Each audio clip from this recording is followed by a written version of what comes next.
Massive risks looming in the stock market. Imagine this: skyrocketing debt, a collapsing stock market, and your retirement savings caught in the crossfire. The elite are already preparing for what they see as an inevitable crash. Now, why are they bracing for one of the worst economic storms we've ever seen? There are some theories that suggest that maybe this shutdown will be a very prolonged one, because it actually fits into the goal of the Doge, which is to freeze government activity for a while. We're going to have to leave it there, but really looking forward to her publications with Bloomberg Economics, Anna Wong, and particularly sort of midstreaming here. We haven't got the jobs report yet, but we'll get there as well. Dow down 160, S&P down 16 points in a market opening. We'll have to see there. Bitcoin moonshot 98,000. Yeah, sure. Lakshman Hutchithon, he said, "I'm sorry. Manufacturing looks okay." Manufacturing looks okay, and it's been in a recession here in the U.S. So you look at some of the manufacturing PMIs below 50 for a long time. You've got unemployment at or near full employment here. Inflation coming down, as Anna Wong was.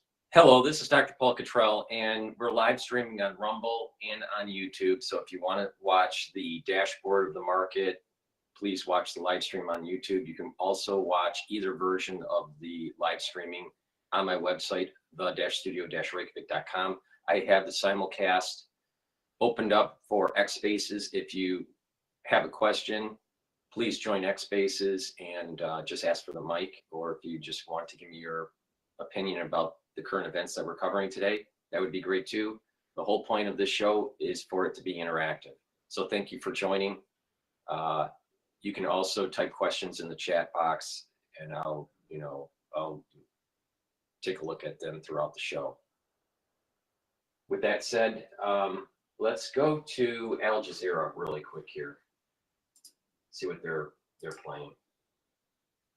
Government of using a new law, the Expropriation Act, to discriminate against white farmers and confiscate their land. It also alleges the government has fueled disproportionate black-on-white violence aimed at farmers, landowners. Taking to his platform of choice, Truth Social, Trump called it a story that the radical left media does not want to cover. The irony of it all, it's an executive order drawn up by the Trump White House that is based on fake news. When Trump talks about expropriation, he calls it confiscation. A confiscation is when something is taken away without any due process, without any compensation. That doesn't happen in South African law. Expropriation is quite a normal legal process that governments around the world use, and the South African Constitution requires just and equitable compensation. So in the way of hyping this up, Donald Trump is also othering South Africa, as if we do not have the kinds of legal frameworks that are equivalent to those both in North America and elsewhere around the world.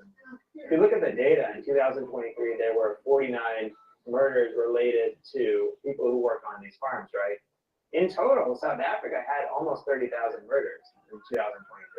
When you have a very high homicide rate, some of the people killed will be white, some of them will be farmers. But there's actually very little evidence that they were being targeted in that way, or the rates of violence are particularly high. I actually doubt that Trump knows that much about South Africa, or even cares that much about South Africa specifically. This plays into his white voter base.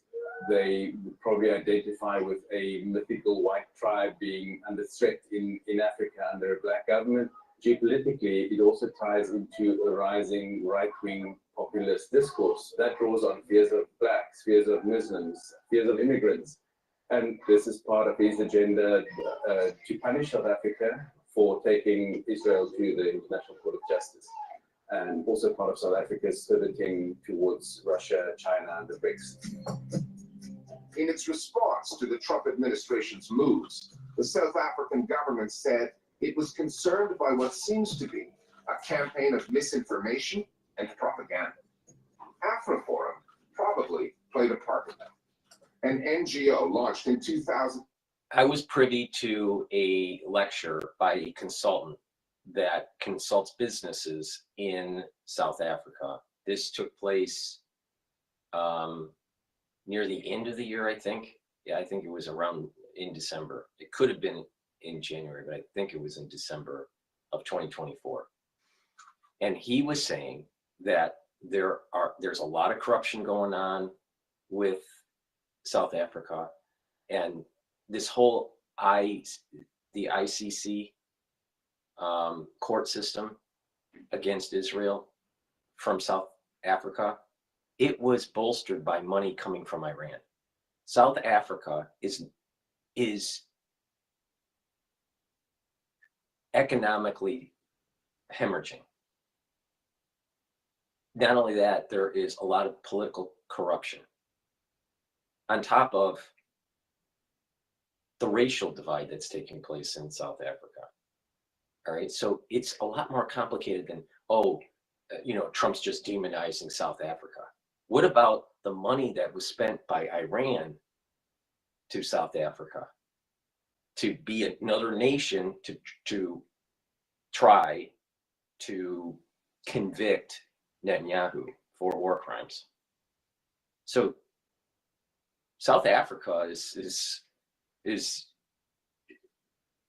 just doing certain things because their economy isn't working well. Now that's the whole ICC issue. Now with with the racial divide, you just talk to people that actually used to live in South Africa. It was and is bad. That's a fact, But you'll have these woke people, DEI, ultra libs, saying that, nothing to look here in South Africa in terms of racial discrimination. There's racial discrimination.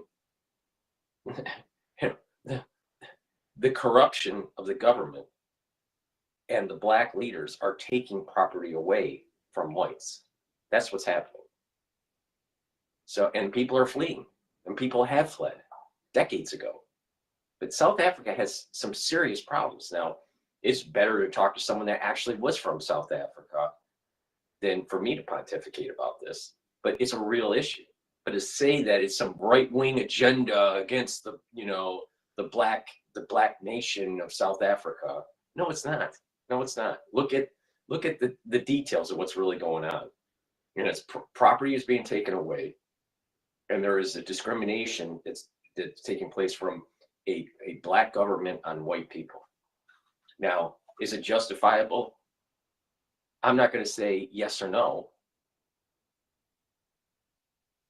because it's not my country. All right. South Africa is not my country. But the point is that I heard this from a business consultant that consults the government and businesses that are doing business in South Africa on what's really going on and how they should prepare. And they are leaving because of what's going on. Because there is this capturing of property on top of just a declining and I would say dysfunctional government and economy. So let's continue on with Al Jazeera. Now you got to remember, Al Jazeera is aligned with Iran when it comes to Israel. All right, so Al Jazeera is aligned with Iran. Iran's paying South Africa to present a case against Israel. All right, so just got to follow the money. The anger, resentment, and paranoia around these issues by just covering them fairly, right? So that demagogues can't take advantage of these issues and kind of blow them out of proportion. Two more aspects of that executive order, one of which was included and one that was not. It cited South Africa's, quote, aggressive position against Israel at the ICJ, accusing the Netanyahu government, but not Hamas, of genocide. That's not quite fake news. It's just utterly misleading, because that court only has jurisdiction over states. It has no power to issue. I meant ICJ, not ICC. Order left out, South Africa is a member of BRICS, the growing intergovernmental economic alliance that offers itself as an alternative to the G7 bloc led by the US. With talk of trade wars in and on the air, the Trump administration has chosen this moment to send a message to BRICS' smallest and economically weakest member state. Just looking at the traditional partners of BRICS, Brazil, Russia, India, China, from size of economy and all of that, South Africa doesn't really belong there. But the BRICS partners recognize that it was important to have Africa represented because growth can be found on the African continent. So South Africa became a strategic addition. But I think from the United States point of view, they recognize that South Africa is the smallest economy there. And South Africa is the only one that took Israel to the International Court of Justice. What is also at stake here is America's soft power. Domestically, Trump might be a short-sighted, short-term gain. But all the recent studies show that there is a rising anti-American and anti-Western sentiment, not only in South Africa, but Africa more broadly. We are, as South Africans, a resilient people, and we will not be bullied. And these moves and the demise of America's soft power is likely to play in the hands of those that want to see it diminished. So I think at stake here is very high risk geopolitical gambit by Donald Trump.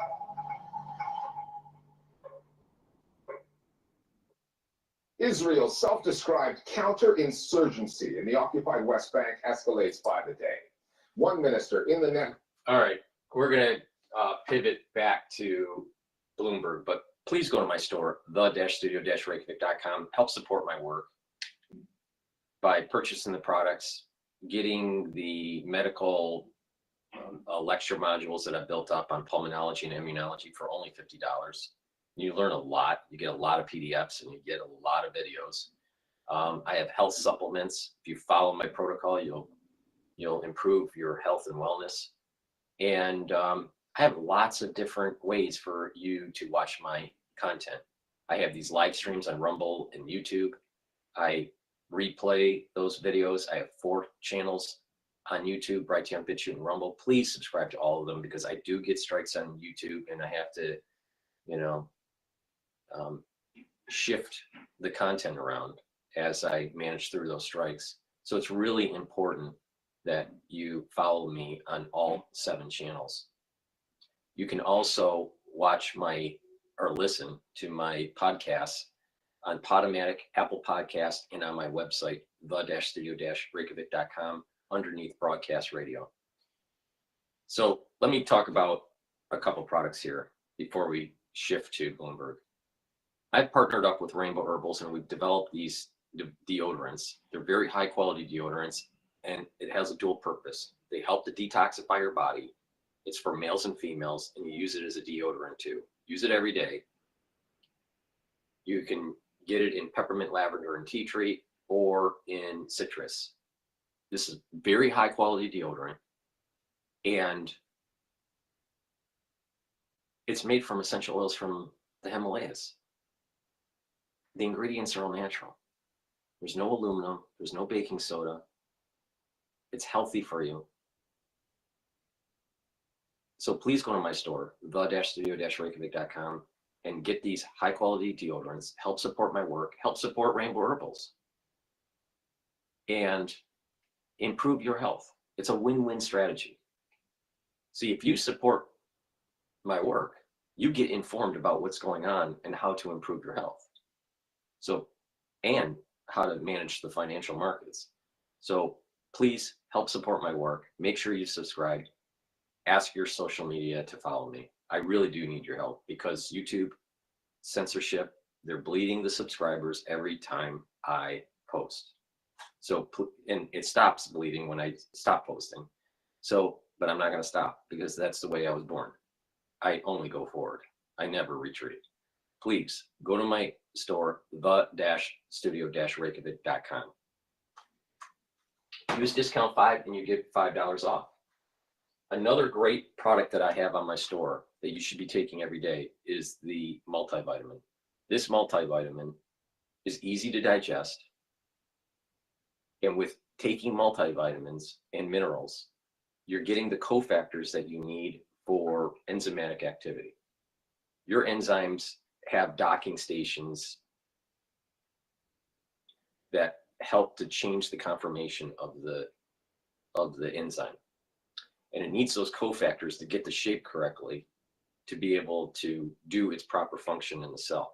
If you're not getting enough of the vitamins and minerals that you need as cofactors, your enzymatic activity is not working properly in your cell. So it's very important. So please go to my store, get this multivitamin. It's a great way to start on your health journey. And then you add other stuff to it. I'll be talking about what you add throughout this broadcast, but you should be taking a multivitamin every day. Another thing you should be taking every day is a probiotic. So please go to my store, the-studio-reykjavik.com, and get this great high quality multivitamin.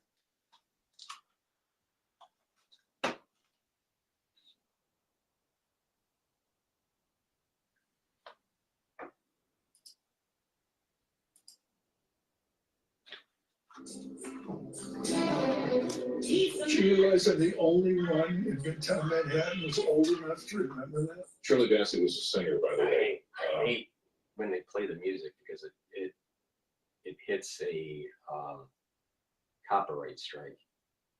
All right, let me shift over to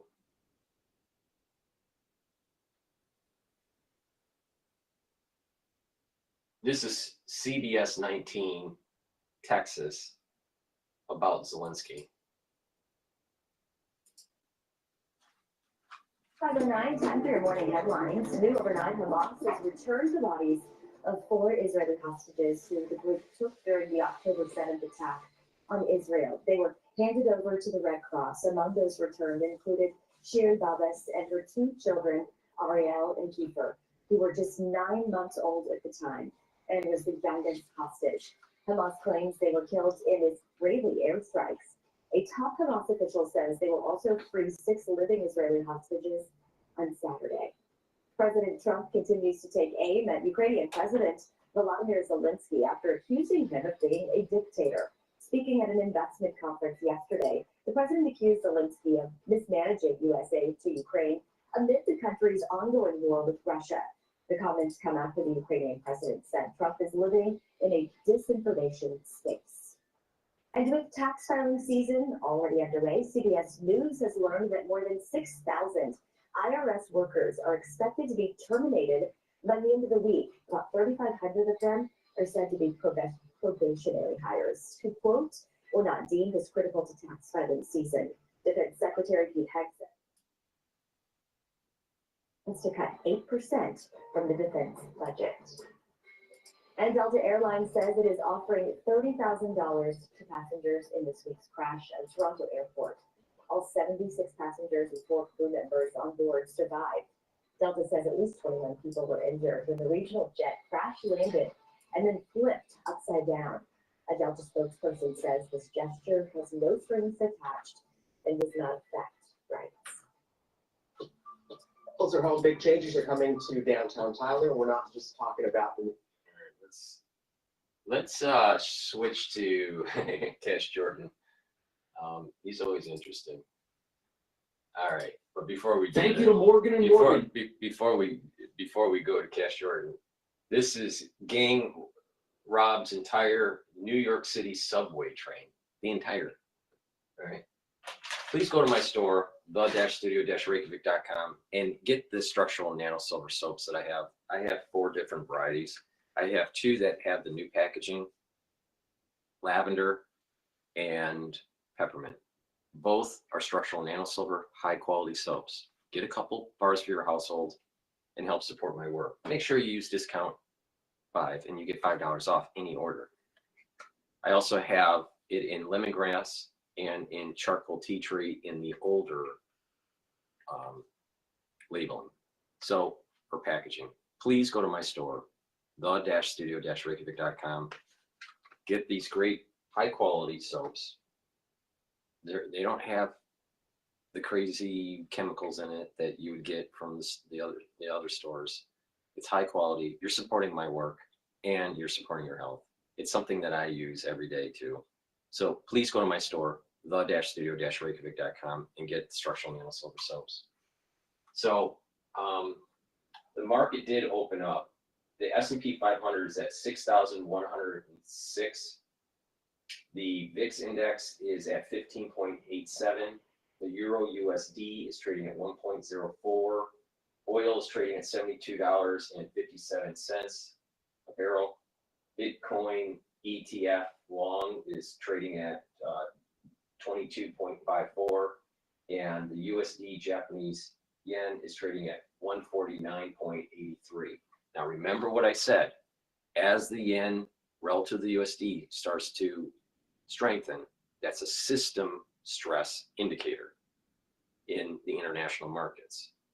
Now, we don't have a confirming signal with the VIX. When you have the VIX going really high and the yen strengthening, that's really bad for equities. But I've been looking at USD Japanese yen for decades, and it's a stress indicator for me in international markets. So there is stress building up, but it hasn't translated into a major sell-off in equities. So with that said, let's pivot over to Cash Jordan here for sponsoring this video. Right now, police looking for a group of people who they say mugged a man on an F train while he was heading to work. Police say the group was carrying a baseball bat, a knife, and pieces of wood, robbing the guy, pushing him off the train even. This was March 16th. So as subway violence continues to spiral out of control and make the news, criminals are somehow still able to get away with whatever they want down here, in spite of more troops and police pouring into what is becoming America's most dangerous public transit network on a regular basis. In fact, their presence here is doing nothing at all to stop crime. And some say all the added security down here might actually be making things worse. On board the F train, armed with a baseball bat, pieces of wood, and a knife, police say this group walks through train cars, scouting out a possible victim. Another layer of protection underground, Governor Hochul says. An additional 750 officers will be stationed on platforms, and 300 more will be added to overnight trains from 9 p.m. to 5 a.m. for the next 6 months. I think it's definitely a little bit more unsafe at night. It's definitely reassuring. I think it's a good idea with all the things going on. Having, an extra set of eyes and hands to grab someone if they start acting up. We're surrounded by 6 individuals. One has a switchblade knife, and 2 others have what I call makeshift weapons. After victimizing not 1 but 2 individuals, 1 female in particular starts to dance.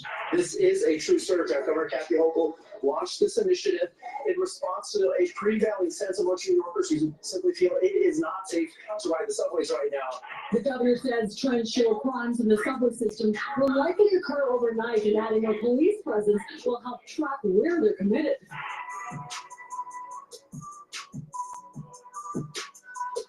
So here we have a gang of teenagers who didn't even bother wearing masks when robbing people while armed. But what nobody in charge of subway safety wants to admit is that these guys, they don't have to wear masks because we don't have any laws that can actually stop them. Which is why it's no surprise that assaults and robberies are spiraling out of control down here, because in many cases, these crimes are no longer crimes at all and have been decriminalized, making them misdemeanors with light to no consequences, revealing that our legal system is an absolute joke to criminals who get unlimited practice exploiting it. Plus, in the case of minors, they can't be sent to jail in most cases, even when they do something so bad it would land an adult in the slammer for years. But it's not just the subway where we see out of control crime. It's happening above ground too, with gangs, some made up of teenagers, going on robbery sprees in places like Central Park and Times Square. And there's now so much lawlessness in our collapsing city that police are powerless to stop it, especially when arresting a criminal just gives them practice interacting with police to better prepare them to evade New York's finest the next time they offend. Which brings us to the real reason why all of the police and National Guard members down here can't do a thing to solve our crime problems. In fact, our criminals know that the worst thing that's going to happen to them if they do anything down here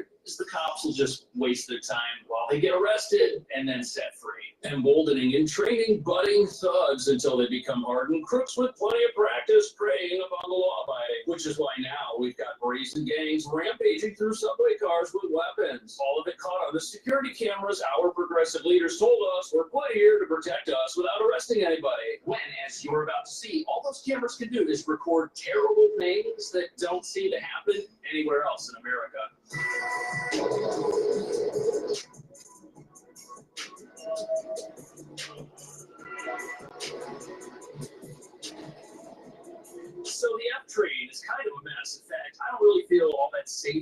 filming down here. You've got people upstairs getting arrested. You've got people living in various parts of the station. It's just not a good scene. But it's not only this station.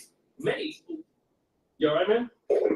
And unsurprisingly, it is the F train, which now finds itself in the news once again as the site where a gang of criminals took over a subway car during the morning on a workday, which means when the law-abiding go to work, the thugs, they clock in as well. On board the F train, armed with a baseball bat, pieces of wood, and a knife, police say this group walks through train cars, scouting out a possible victim.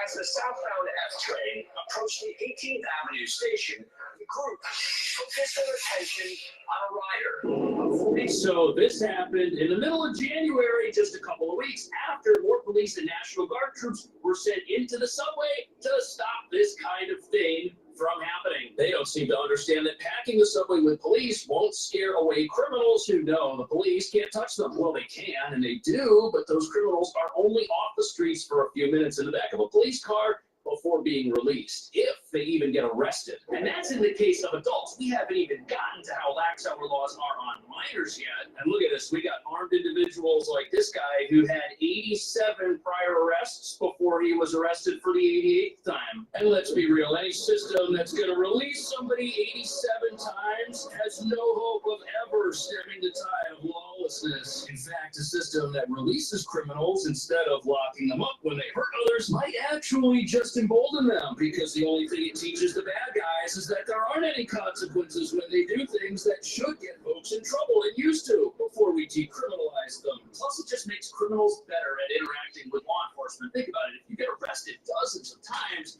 you're going to know how the police take people down. You're going to know the limits of what power they do and do not have. And you're going to get better at evading them and not getting arrested, which will just help you be a better criminal, making this place the equivalent of an Ivy League university for those who wish to be criminals forever. But as awful as that might sound, we're only talking about adults. In the case of minors, things are even more lenient. And as you're about to see, New York City's rules make folks like that virtually invincible when it comes to law enforcement. They're surrounded by 6 individuals. One has a switchblade knife, and 2 others have what I call makeshift weapons. After victimizing not 1 but 2 individuals, 1 female in particular starts to dance, almost in a celebratory manner.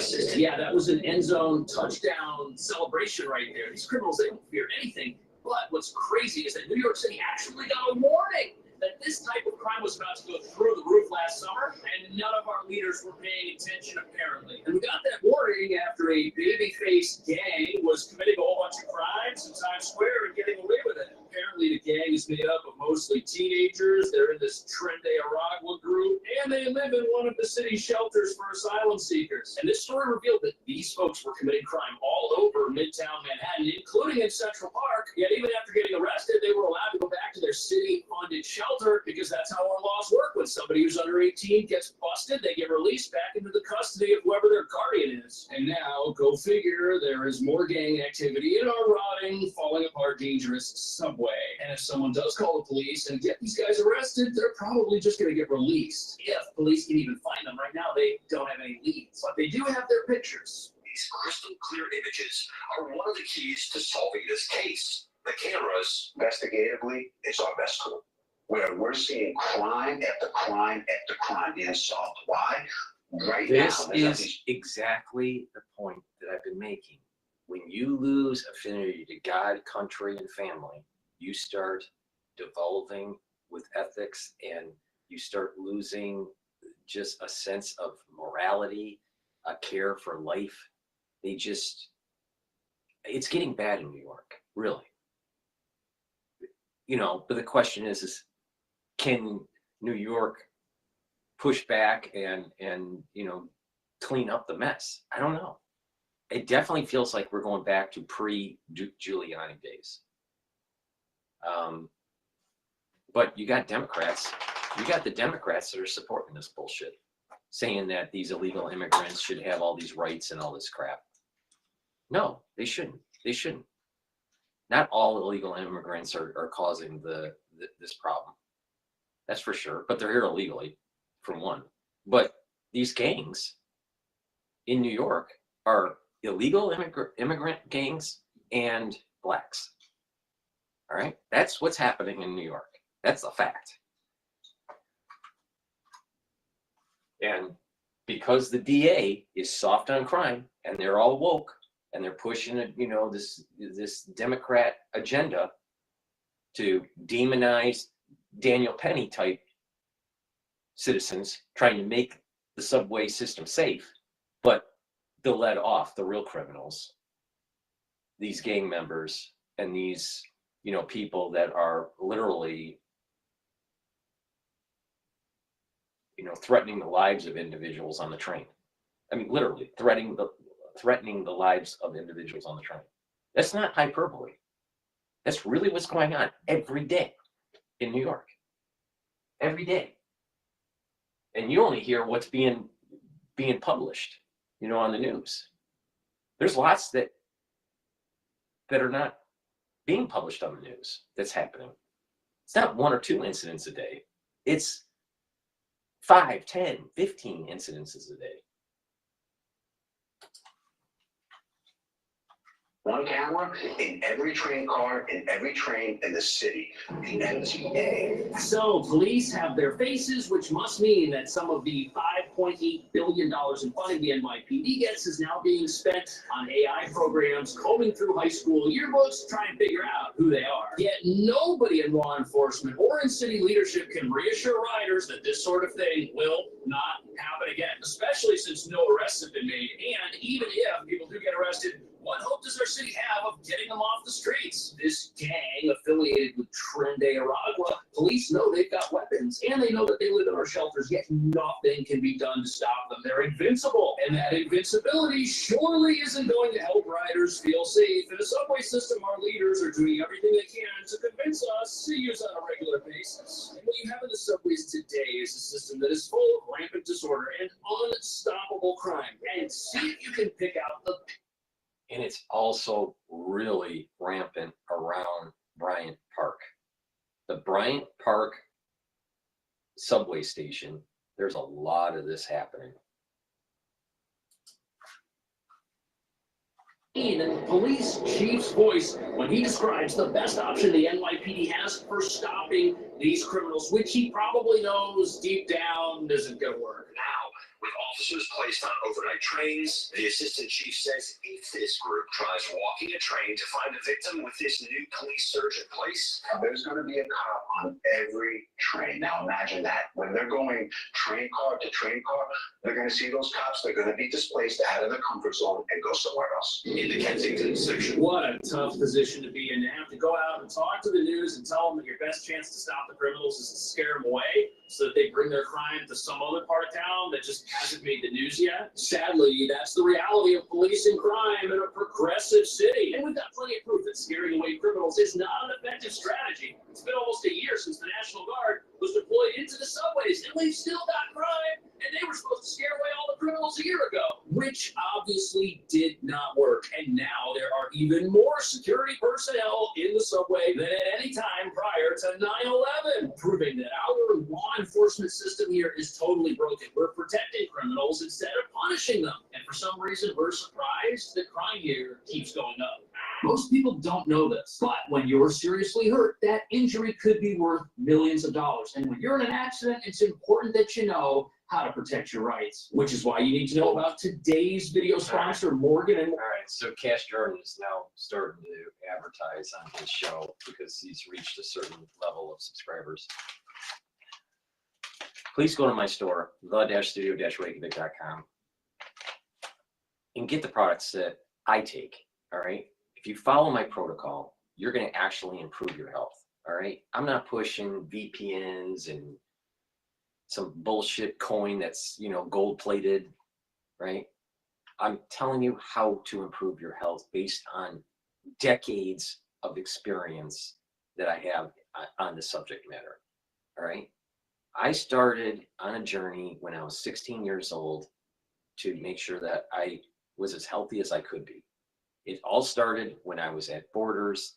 I looked at a book, and it was about how to slow down the aging process. Unfortunately, I don't have that book anymore, but I bought that book, I read it, and I started, following this protocol, all right, of taking lots of different vitamins and antioxidants. It was really focused on antioxidants and exercise. And then later in my 20s and 30s, I did triathlons. All right. I did a lot of triathlons. I did a lot of working out. All right. Now, so over the decades, since I was 16, I've been improving on my supplementation and how I kind of tweaked it for my body. Now, why did I do this? Deaths on my mother's side of the family were common because of heart disease. It runs in the family. It's a combination of genetics and lifestyle. So I didn't want to be a victim of it. All right. I saw my uncles die early because of heart disease. And my mother had multiple heart attacks at the time. And I just, you know, I wanted to be healthy.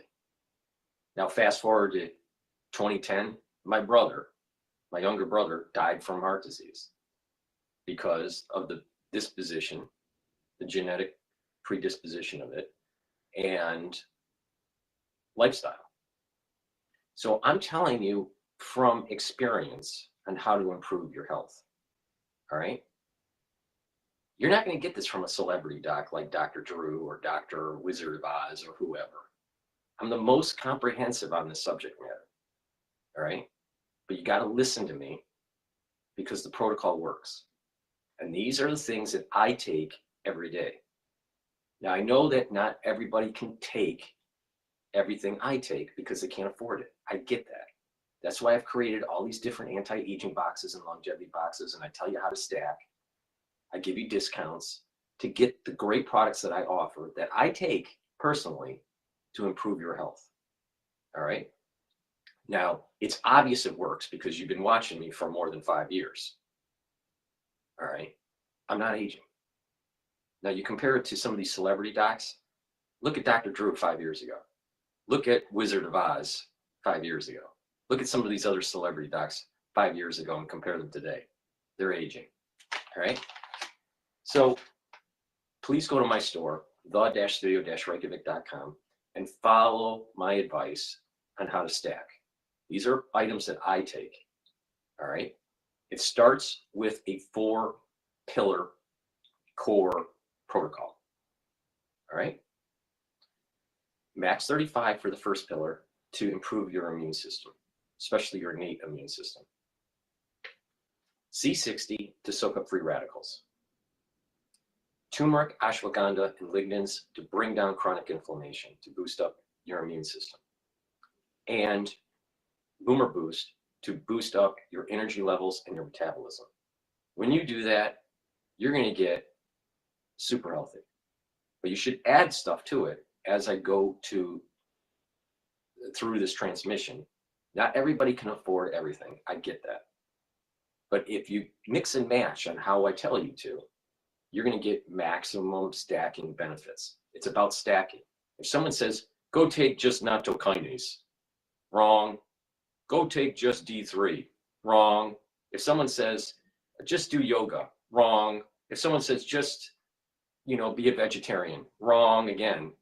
Oh, just do meditation. You ever see a fat Buddha? Wrong. It's a holistic approach. It's not about just supplements. It's about the stacking, and it's also a holistic approach. All right. If you do this, you're going to reduce your chances of most of the chronic diseases in the United States. Most of the chronic diseases in the United States is because of lifestyle. Most of the chronic diseases is because of what we're exposed to.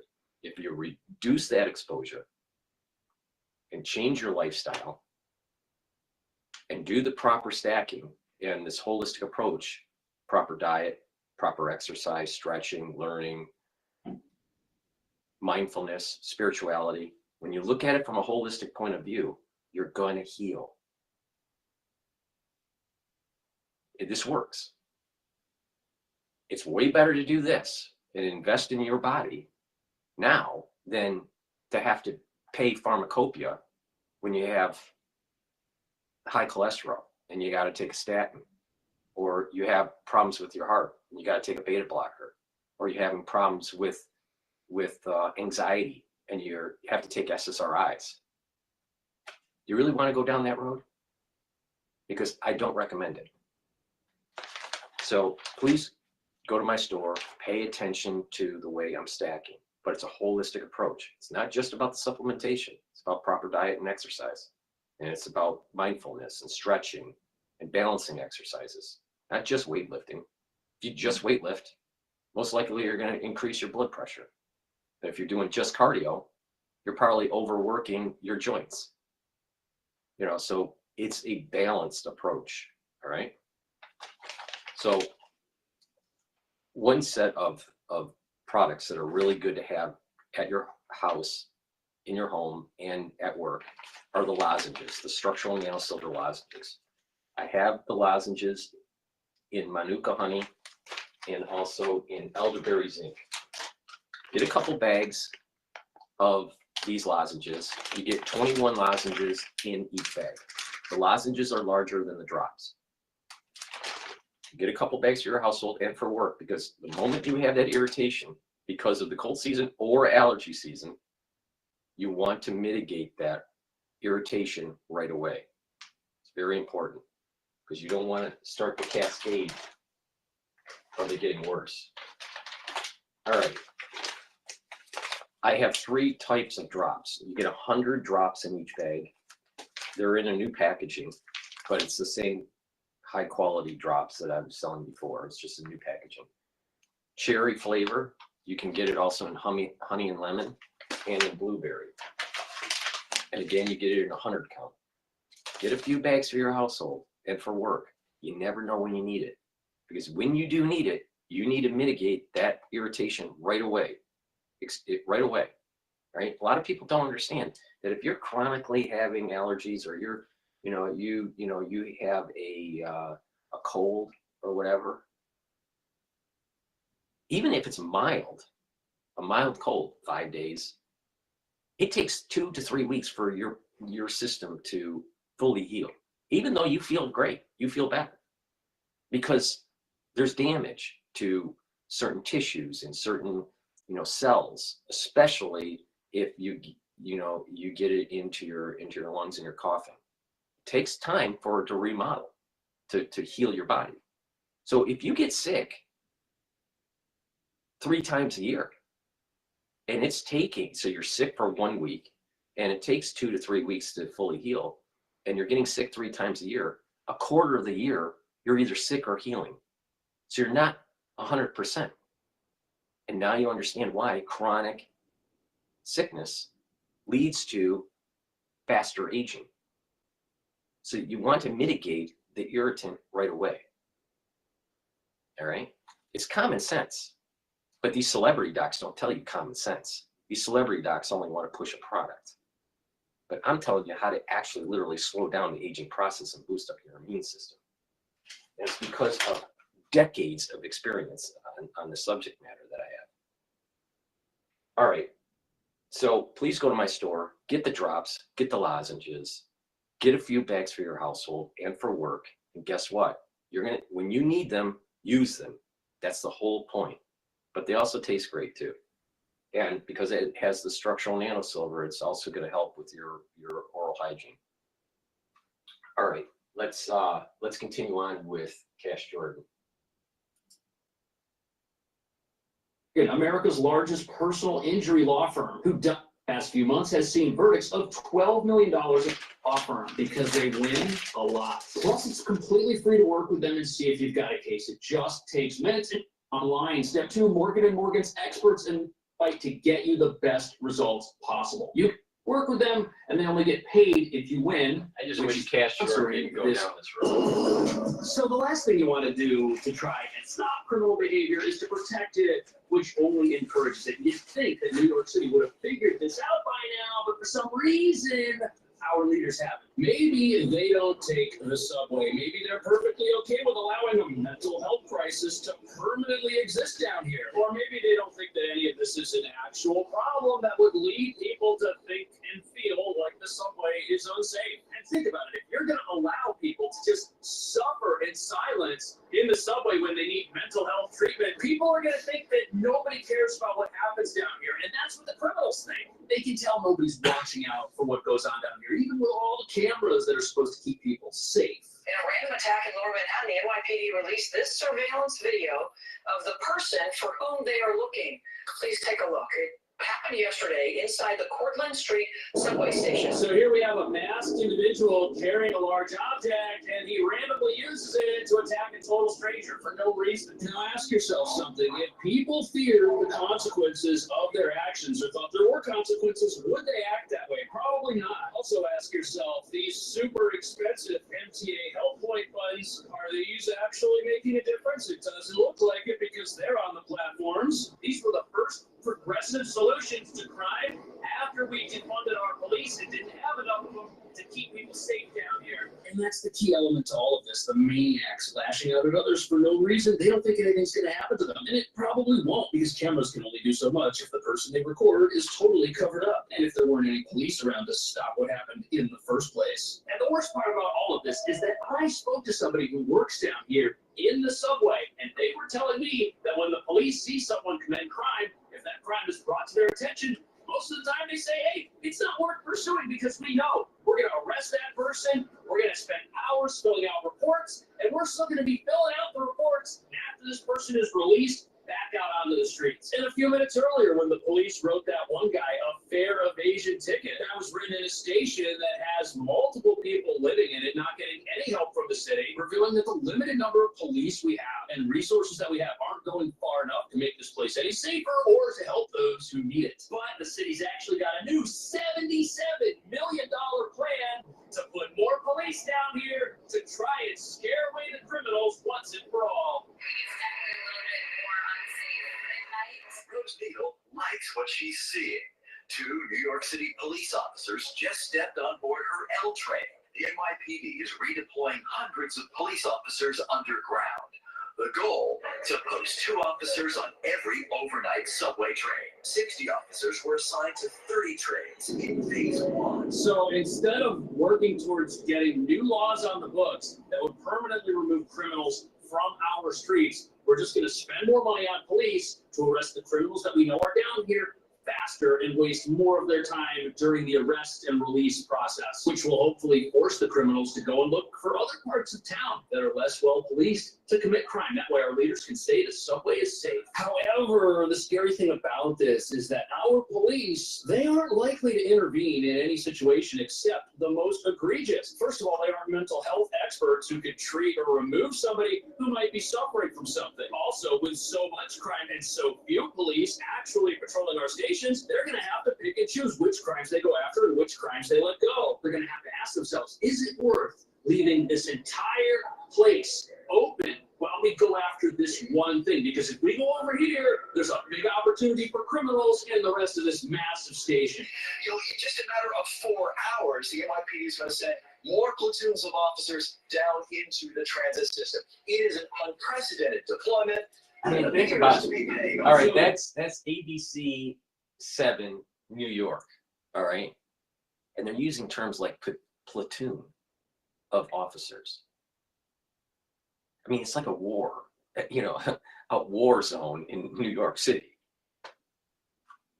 Now, just to remind the audience, we're live streaming on Rumble, live streaming on YouTube. YouTube has the dashboard of the live market. And I have simulcast of X Spaces. If you have a question, please join X Spaces and just request the mic.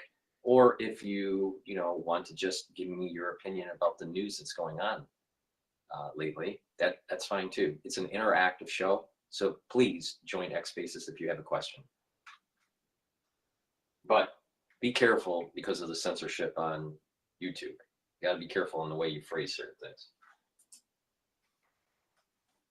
Gangs, the criminals, the folks that are robbing others down here. It's important to remember that these are not just subway criminals. These are criminals who will go after whatever opportunity presents itself, whether it's down here or up on the streets. In fact, they're just pursuing the path of least resistance, something the police chief says presents itself 78% of the time on subway cars. Yet for the last year, our troops and police were all lined up at the train entrances, checking bags for contraband. They weren't riding the trains or patrolling the platforms. It was all for show, apparently. And now they are patrolling our stations. They are riding our trains. They're moving about. They're not just planted in one place, which riders say does make them feel better. In recent violence, underground has apparently decreased since police started riding the trains. But there could be another reason for that, and that could be that the federal government is here going on massive immigration raids looking for criminals. Now, of course, not all of the criminals in the subway might be here on an immigration violation subject to deportation, but there could be a connection between the arrival of a new massive law enforcement presence that has the power not only to arrest criminals, but also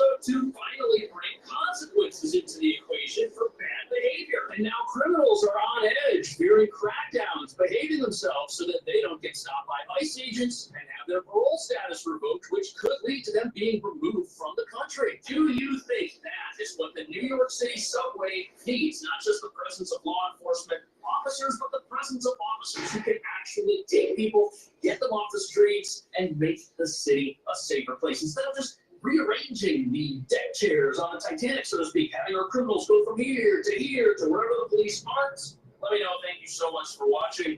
We'll see you in the next video. New York's a big problem. All right, let's take a look at some other news that's popping up on the screen here. New York governor melts down after Trump ends congestion pricing. So let's go to Fox News here. Now, yesterday, Sean Duffy, who's head of transportation, he sent a letter to Kathy Hochul saying, yeah, we are ending the congesting pricing because it's so expensive to drive through Manhattan now. It can be $9 and more depending on if you have one of those little cards that gets you through the tunnel without, what is that called? The Easy Pass. Yeah. And so it starts at $9. That's a lot of money if you're a cab driver. That's a lot of money if you're a doorman and you have to drive through Midtown. It's a lot of money for anybody going up and down New York. To a lot of doormen on the Upper East Side, and they're complaining about this because they're saying it's costing us so much more money to go to work. So everybody's complaining about it. No one likes it. And no one at all. And so I was talking to Pearl. Pearl and Bill had a political conversation with me in the makeup room. Do you even know her last name? Fontaine. Okay. I probably should have given it. It's almost like Madonna. Yeah. All you hear is It's just sweet Pearl. We bought her cowboy boots for Texas Tuesday. Yeah, because she has to be a part of it. Anyway, Pearl never talks about politics. Yeah. And the moment this came up on the screen for Fox and first, she goes, "What's wrong with her? What is like? No one in the city likes this." Right. And I just feel like this is another one of those common sense It's issues. a crazy Democrat policy. That you're giving Donald Trump and his administration another win. You're letting him have New Yorkers on this issue. No one is for this. Well, yeah, because she said the next time your train's delayed, the next time you're caught in traffic, blame Donald Trump. Here's what Trump put out yesterday, and look at the cover of the New York Post eventually. Congestion pricing is dead. Manhattan and all of New York is saved. Long live the reason why New York is doing this is for two reasons. One, for it to become institutionalized so they can keep on raising the rates, and to fill a hole in their budget because they were making a lot. They already had a problem with their budget. Then COVID came and it helped their budget because they got COVID money, and then COVID money left, and then the city started having problems again and never really fixed the issue. Sounds familiar? The federal government is having this kind of problem too. Guess what? If you keep on taxing the citizens or of the city or the state or even at the federal level, the citizens will either leave that state or leave that city because they don't have the money to live. You can't keep on taxing the citizenry.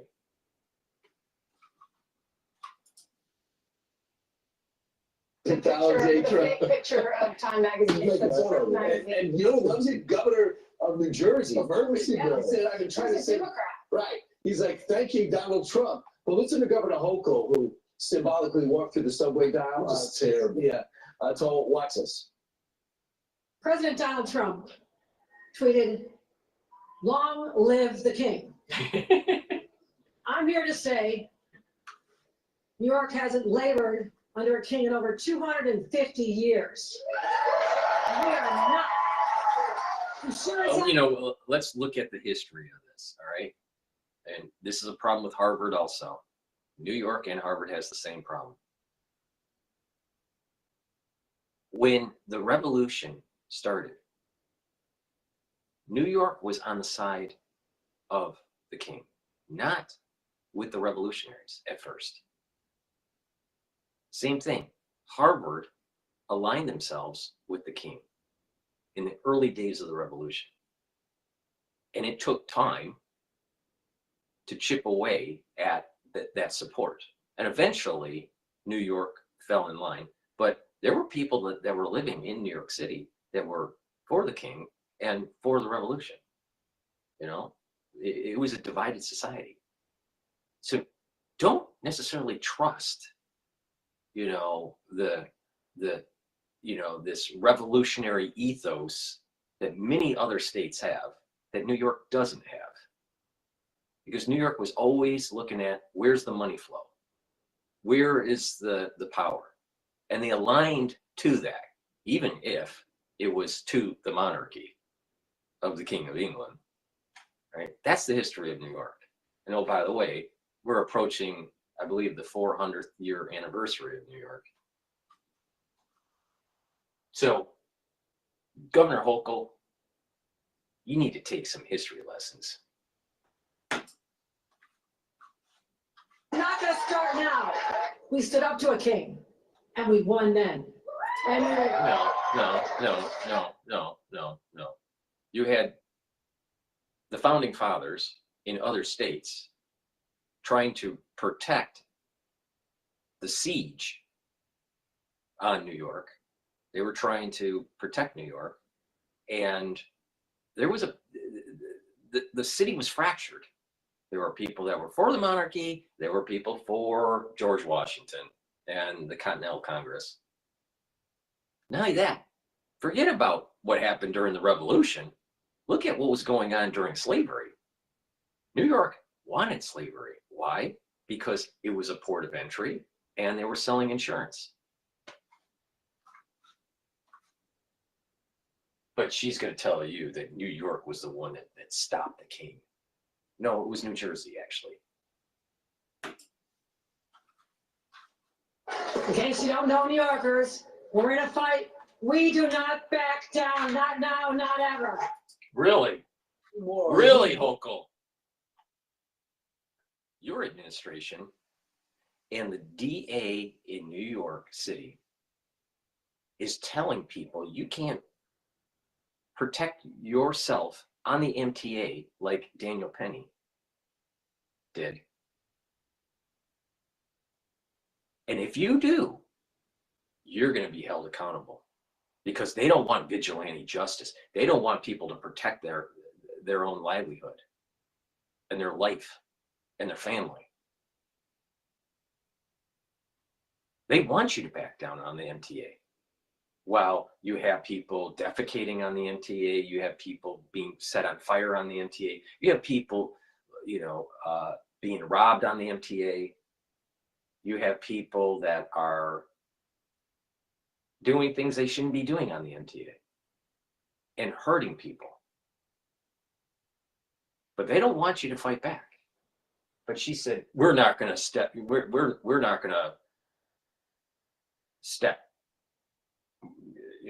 away from this, fighting Trump. See, why don't we put the same energy that Hochul is saying into actually making the MTA safer? But she doesn't. Oh, we'll just dispatch, some National Guard. Doesn't do anything. Oh, we'll put more police officers down in the, in the caverns of New York. That's not helping either. But we're going to fight Trump because we fought a king 250 years ago. Well, you were late to the party. You did fight the king, but you were late to the party. Like you were late to the party with the Civil War.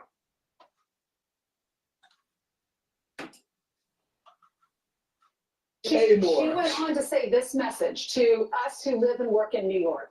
I don't care if you love congestion pricing or hate it. This is an attack on our sovereign independence from Washington. Well, you don't care if we hate it? You're our governor. Wait a minute. The congestion pricing is preventing people from coming in from other states to actually work. That's inhibiting interstate commerce. That's illegal.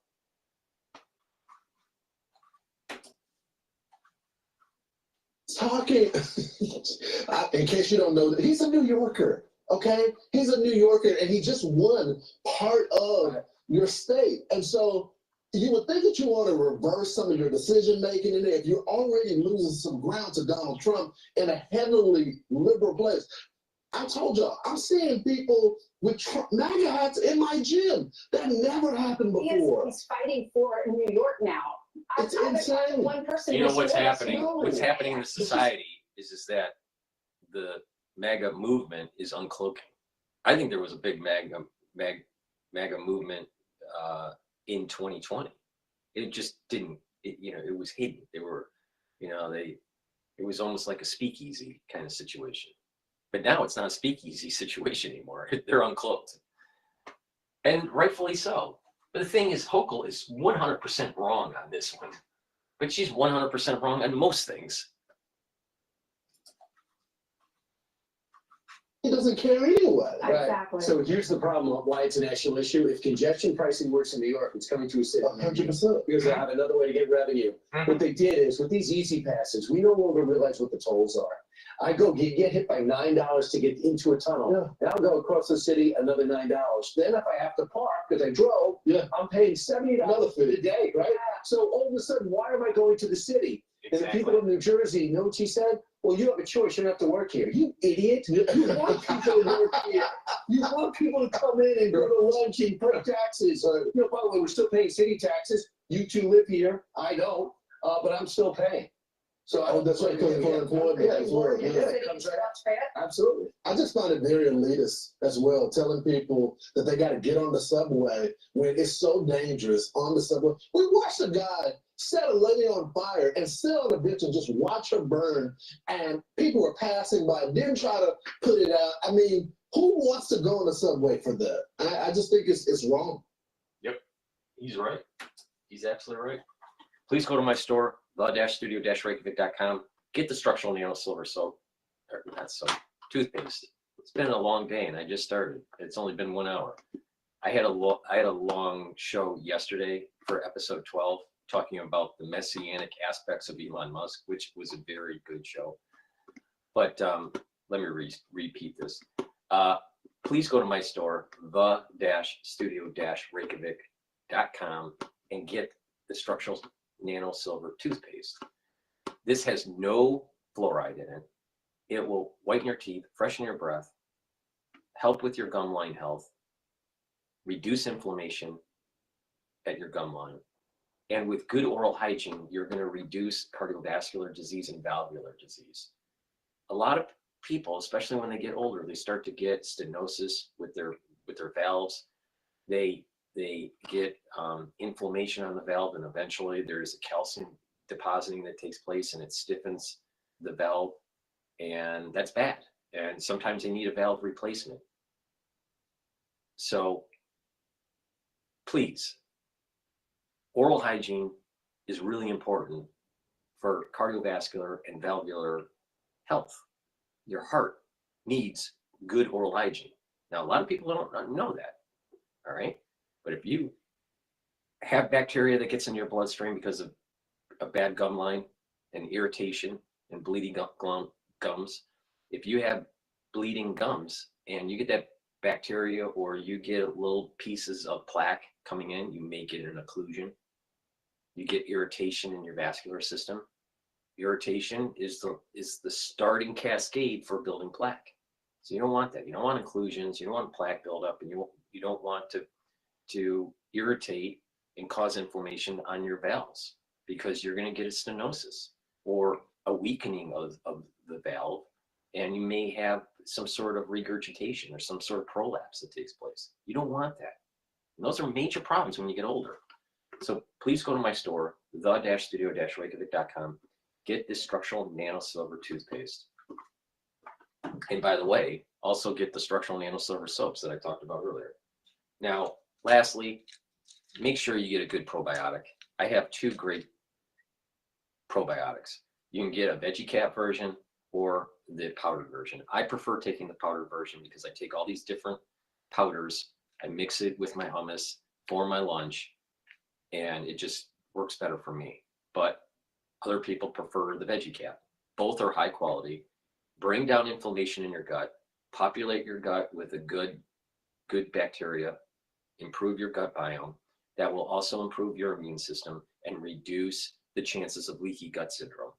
When you're improving your immune system in your gut, you're also reducing the chances of having mutations in the crypt. And if someone gets a mutation in the crypt, that's usually the starting cascade for a polyp to form. So it's also very important that you get colon screenings, all right? A colonoscopy every 5 years, starting at age 40. So unless you have family history, and then you have to start even earlier. But please do the screenings. My aunt died from colon cancer, metastasized colon cancer, because she was too embarrassed to actually continue on doing colonoscopies. And she died a horrible death. You ever see someone dying from metastasized cancer? It's not pretty, trust me. So please go to my store, the-studio-reykjavik.com, get the probiotics, have a good gut biome. You're going to improve your metabolism. You're going to improve your absorption of your nutrients. You're going to improve the health of your liver, because there's a communication between your gut and your liver. And your liver is a major detox organ. So if your liver is unhealthy, do you think you're really detoxifying your body? Probably not. All right. And then obviously the gut and the brain. You'll sleep better. You'll also have more focus, mental acuity, and you're reducing the chances of early onset of dementia. There's research that's coming out that certain bacteria and certain inflammation and chronic bacteria, chronic gut biome issues could lead to early onset of dementia and Alzheimer's. Now, further research has to be conducted, but that's what is being learned right now. Doesn't it behoove you to get a good probiotic, go to my store, use discount 5 on any order, you get $5 off. Please get the probiotic, improve your health. You'll see improvements in your skin, your hair, and your nails also. A lot of people don't realize that you can see the manifestation of a problem in your gut by looking at other external features on the body. So please go to my store, the-studio-reykjavik.com. The link is in the description of this video and all my videos. Please help support my work. I want you to get healthy. And by the way, make sure you get cancer screenings. It's very important. The best way for solving your cancer, if you have cancer, is to catch it early. That is the most effective approach. You got to catch it early. All right.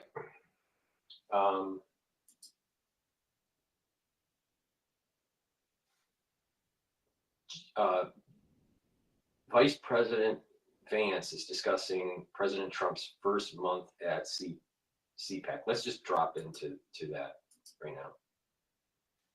Have shared values. Let's defend democracy. Let's have free expression, not just in the United States, but all over the Western world. That is the path to strong alliances in Europe. We had Ambassador Rick Riddell with us yesterday. He'll be on the CPAC stage during these conferences. He has like 3 jobs, or 4 or 5. Yes, but let me ask you this: where are we on our basically the status of the Russia-Ukraine moving forward in terms of these negotiations in bringing peace to this endless war? You know, it's early, and I think what President Trump, what makes him such an effective negotiator, I've seen this in private, is that he doesn't take anything off the table. When he walks into negotiation, he says everything is on the table. And of course, that makes the heads explode in the American media because they say, why are you talking to Russia?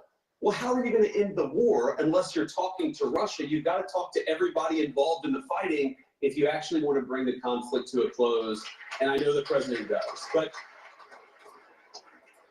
I'll tell you the reason why we're hearing all that in the news about, you know, Putin bad, Russia bad, it's this perma-bear problem that we've been having with our national security state.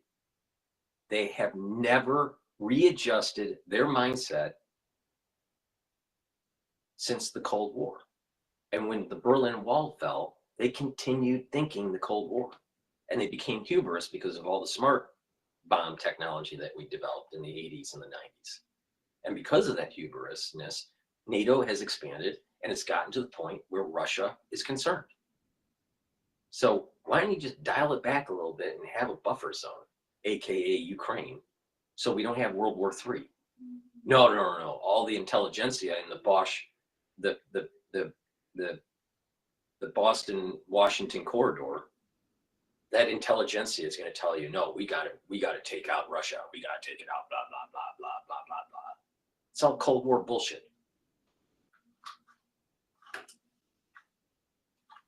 Right when we started the conference, we're honored by the presence of 2 hostages that were freed after the Hamas atrocity, the tragedy that we've seen happen. And we have several of the family members as well who still their loved ones are still being detained by Hamas.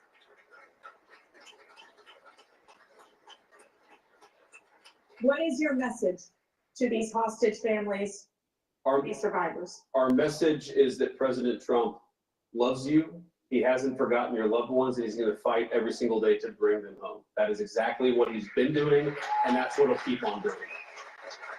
All right, I'm gonna pivot over to Germany's stunted post-COVID recovery in the economy. Well, to better understand how Germany went from economic hero to pariah and how it can dig itself out of this hole, we'll speak to Shaheen Valeh, Senior Research Fellow at the German Council on Foreign Relations. Thank you so much for being with us. Thank you. Well, let's start with the roots of the economic downturn in the country. Attacked by CDU leader Friedrich Merz about his economic record, Olaf Scholz, the current chancellor, defended himself by saying, "I didn't invade Ukraine." Is the energy crisis really the only reason for the economic downturn in Germany? No, I don't think so. I think it's maybe one of the 4 reasons explaining Germany's economic slowdown. So, of course, the war in Ukraine, the surge in energy prices has affected quite a lot of the energy-intensive sector in Germany, which, given its large industrial base, is an important part of the economy. But that's not the only reason. I think the second, and maybe the most important, is the growing competition for China. And growing competition in areas where Germany used to be a dominant exporter. And so that includes the auto sector, for instance, and the lack of innovation of the German auto sector, in particular in electric vehicles, where China is a very strong competitor. The third, I would argue, is sort of the slowdown in global trade, which is exacerbated by the Trump administration and the prospects for new tariffs. I think that is going to hurt also the German economy. And fourth, and maybe least mentioned in the German debate, but ironically very clearly present in a recent update of the forecast that the German Bundesbank has made about Germany's economic potential, arguing that the economic potential of Germany has now come down to a potential growth of only 0.4% a year, is the real demographic challenge that Germany is facing. The aging of the working age, the rate of aging and the reduction of the working population is proving to be an important drag on the economy. And this is quite ironic because in the German political debate, you hear a lot of commitments, in particular from Friedrich Merz, to control immigration in the future, when in fact, Germany probably needs a lot more immigration if it wants to sustain its economic potential. Merz of the CDU is running on a campaign to be the next chancellor, which is of cutting taxes and cutting government expenditure as a way to boost growth in order to revive the German economy. But we saw it in the past few weeks during the Munich Security Conference and talks between Russia and the US. Those have really driven home a new stark reality. The country and the whole continent is facing a huge need for investments in its own security, and not to mention the green transition or tech competitiveness as outlined in the Draghi report. Is it possible to achieve those goals without accumulating more debt or without supporting joint borrowing at a European level or loosening fiscal rules as advocated by EU Commission Chief Ursula von der Leyen, which seems to stand against the German conservative ethos? I think it does stand against the German conservative ethos, but I would not underestimate the degree to which the German consensus on these issues has shifted, including very recently, the last few months, and in part as a result of this. If you go back to the death of this coalition government, it really died because of fiscal policy, and it died because it was unable to basically meet the demands for greater investment. The conflict between the FDP and the Greens on this was central to the failure of this government. I think there is a realization even inside the CDU now that more investment is going to be needed, that as a result, European fiscal rules will have to be softened to some extent, and there's been a clear reference to that by President von der Leyen. Actually, this reference was endorsed by Defense Minister Pistorius, arguing that defense spending should be taken out of the deficit calculation as part of the implementation of the new rules. I think second, Germany will have to modify its constitutional debt brake. This is a big feat because this was for a long time a very strong point of consensus. But we at the GETTR have conducted some polls recently showing that the majority of Germans is now in favor of reforming the constitutional debt brake, which just a few months ago seemed unthinkable. So I think that will happen, that will be necessary. The question is how big this change to the constitutional debt brake will be and how much fiscal space it will allow inside Germany. And three, you alluded to it, I think in order to boost European defense spending, there will need to be some level of common European borrowing or some recourse to the European budget. Let's talk about the elephant in the room, so to speak. The real opposition in this election is the far-right AfD, Alternative for Germany. The party is campaigning on a very strong anti-immigration platform. But the country, and you mentioned it, with its aging population, is reliant on foreign workers to fill key roles in the workforce. Take a look at this report by our correspondents in Germany, Anne Maillet and Nick Holdsworth. Tahina's Meselam has realized her dream to work in radiology in a German hospital. To obtain her visa, she took language courses in Algeria and had her qualifications recognized. The whole team at Stuttgart's biggest hospital is working hard to help her integrate. The team was simply brilliant. They've been with me from the start and have listened to me very carefully. It's important for us as foreigners to be able to ask lots of questions when we arrive. Nearly a quarter of the hospital's 9,000 employees are of foreign origin, a skilled workforce that is essential for providing care. Managers are worried about an anti-migrant climate spreading across the country. My fear is that people will no longer feel welcome, and as they are highly qualified professionals with lots of opportunities, they will end up leaving the country. We need to integrate them well and preserve our welcoming culture. But with the far-right party campaigning for a total halt to immigration and other parties promising to step up deportations, employers are worried. With its population in decline, Germany has to integrate nearly 300,000 foreign workers every year. From industry to hospitality, all sectors are affected.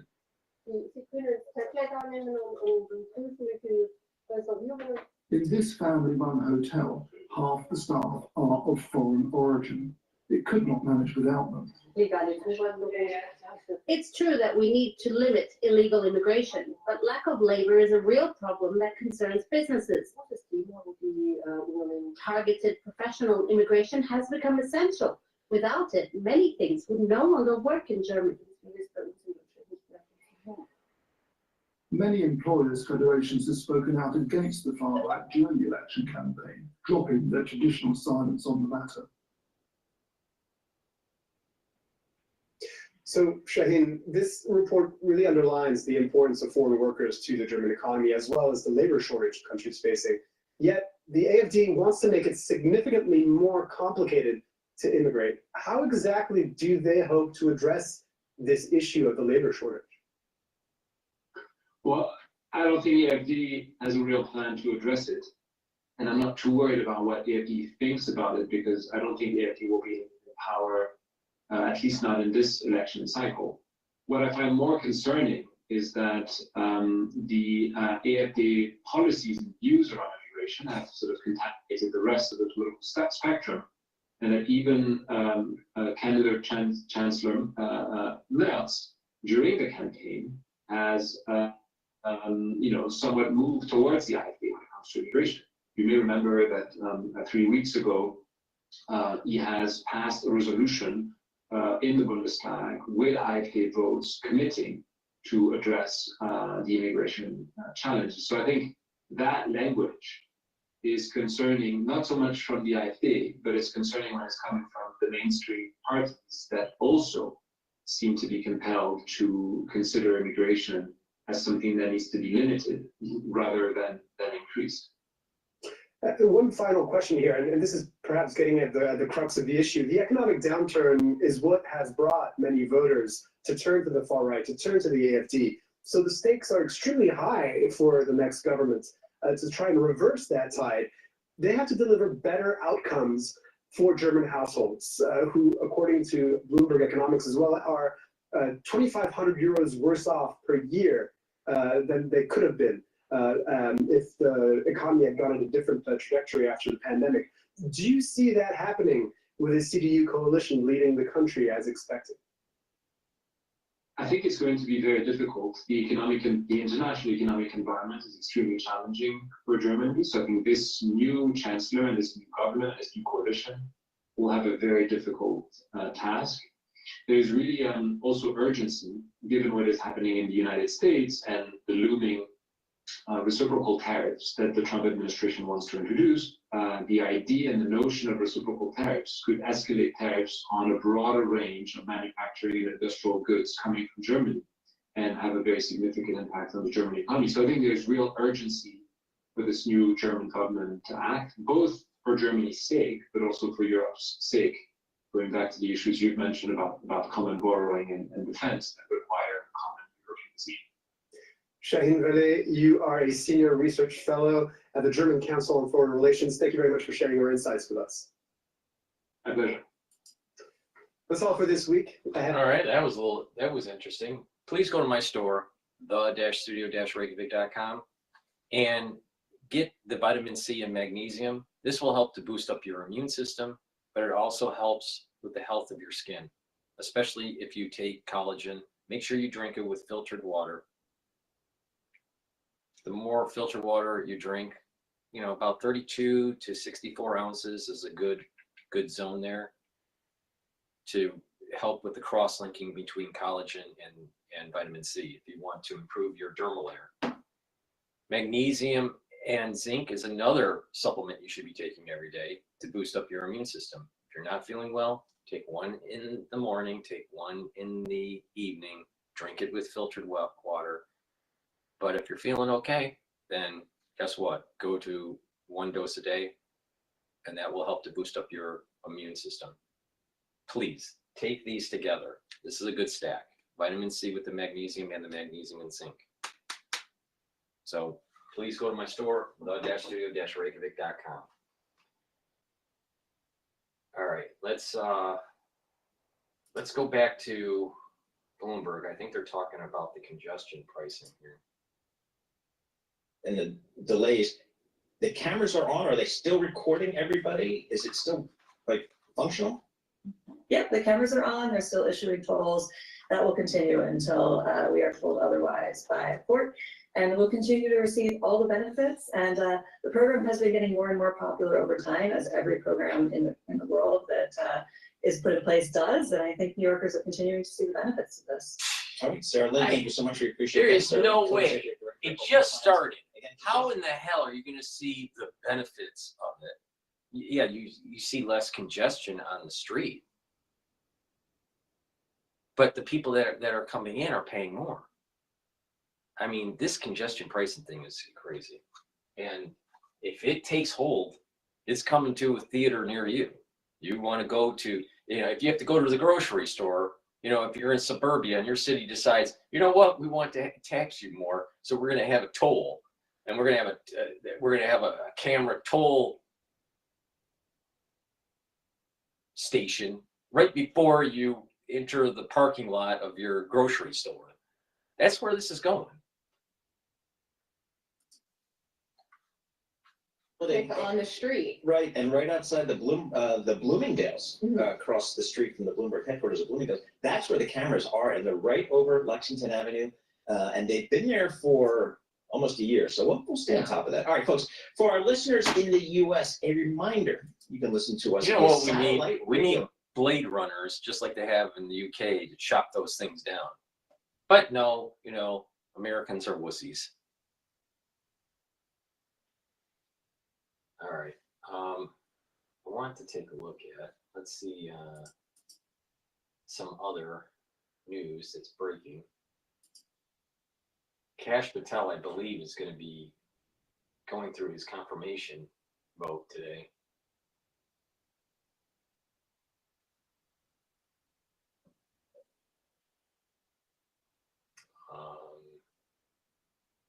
This is MSNBC.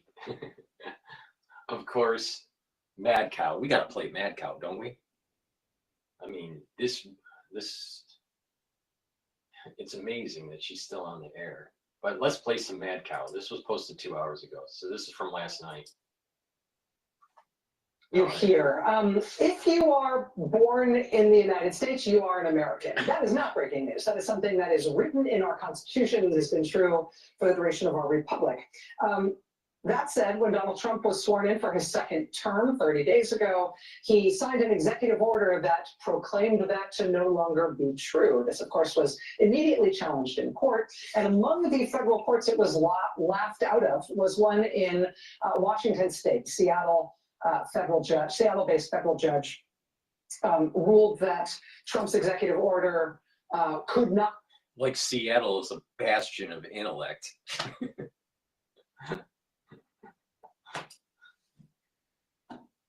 Go into effect. The judge passed an injunction against the executive order going into effect.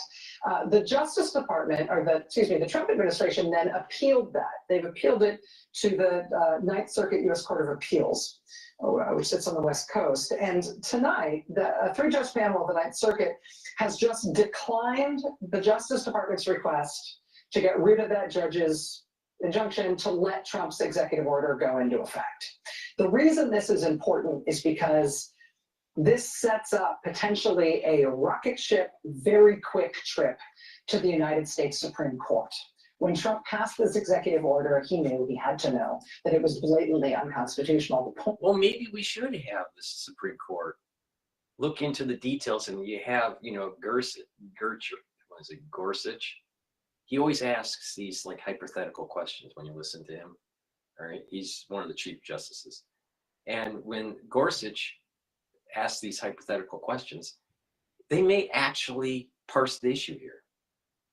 When you have illegal aliens coming here to have an anchor baby, should that baby have citizenship? They're breaking the law to come here to anchor the child. So they have a higher probability of getting some sort of government approval to stay here legally. That's what they're trying to do. So they're breaking the law to have this special provision where their child is a citizen. Perhaps that was not the intent of the law. Now, most people are not lawyers, and most people aren't Supreme Court justices. So let them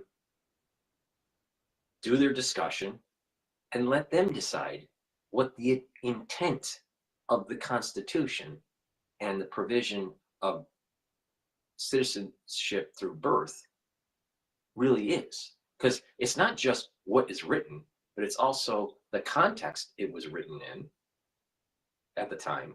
And not only that, what the intent of the provision. And let the Supreme Court do the debate instead of mad cow.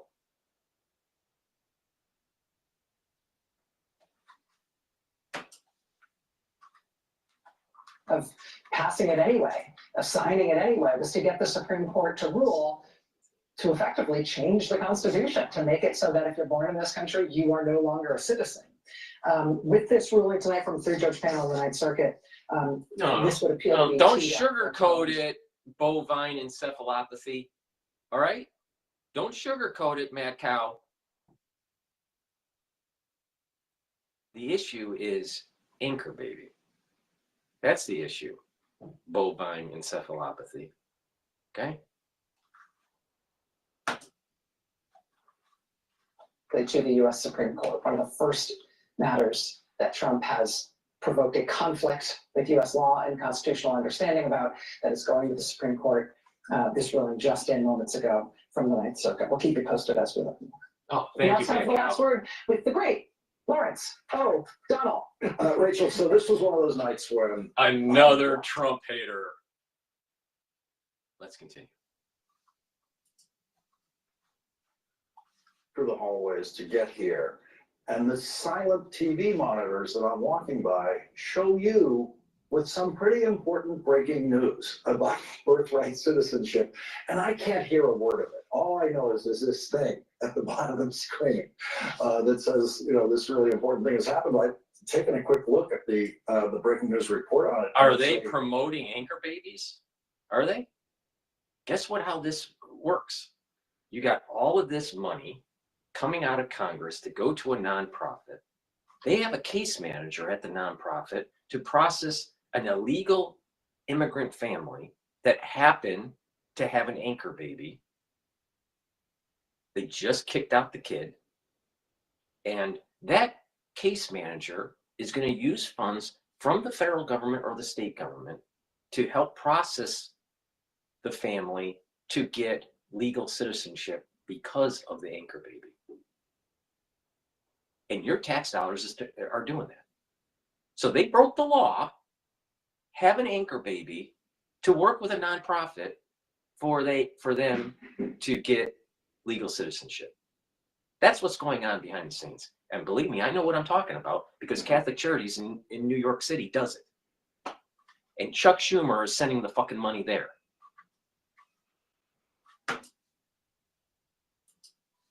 That's the issue. A Trump-appointed judge is saying, no, you know, this case can be handled through the standard procedures of the, and it's not an emergency. We don't have to go into emergency mode to deal with your attempt to hand rewrite the Constitution. Yeah, and it's very well written. It's written like in non-legalese. Yeah. Judges are charged to reach their decisions apart from ideology or political preference. When we decide issues of significant public importance and political controversy, hours after we finish reading the final brief, we should not be surprised if the public questions whether we are politicians in disguise. In recent times, nearly all judges and lawyers have attended seminar after seminar discussing ways to increase public trust in the legal system. Moving beyond wringing our hands and wishing things were different, one concrete thing we can do is decline to decide or pre-decide cases on an emergency basis when there is no emergency warranting a deviation from our normal deliberate practice. Because they are going to appeal this on an emergency basis to the Supreme Court. And here's this appeals court judge in the Ninth Circuit being like, this is a lot of things. An emergency is not one of them. You're just trying to change the Constitution. No, what's happening is that you have people on the left that are using a loophole to justify illegal immigration. That's what's happening.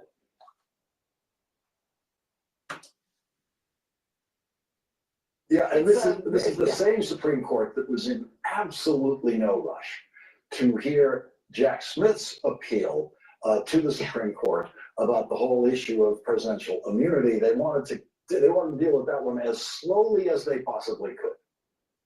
Yeah, but this one is Trump trying to change the Constitution so you're no longer an American if you're born in America. The idea that this comma, if you're an anchor baby, period, man cow. But because you have endocrine disruption, you may be not menstruating. Emergency basis. I mean, we'll see what the Supreme Court does as Justice Department tries to rocket this to the Supreme Court. But this pushback from this 3-judge panel at the Ninth Circuit is pretty strong. Yeah, Trump's on a losing streak. She's a know-it-all. She's a little know-it-all. Now, how could you know it all when your brain is Swiss cheese because of prion disease? Mad cow. Yeah. Excellent. Thank you, Rachel. The Consumer Financial Protection Bureau was founded back in 2011 in the wake of the financial crisis with the express purpose of protecting consumers. It was proposed and then established by a then little-known Harvard professor named Elizabeth Warren. She was prevented by Republicans from leading the agency. Another jackass that I've met in my life was Ali Velshi. All right, another serious Trump hater. It seems like everyone on MSNBC is a Trump hater. Led pretty directly to her becoming a U.S. Senator and the Elizabeth Warren you know today. In the last 14 years, the CFPB has recovered over $20 billion from consumers. But now, Doge champion Elon Musk tweeted, CFPB RIP. I'm joined now by Senator Elizabeth Warren, ranking member of the Banking Committee, who's calling on the Trump administration to, quote, remove members of Elon Musk's. Just remember, she's a multimillionaire, and she's not a trust fund baby. She had insider information in the Senate to be able to make all that money. She didn't become a multimillionaire because she worked for Harvard. No.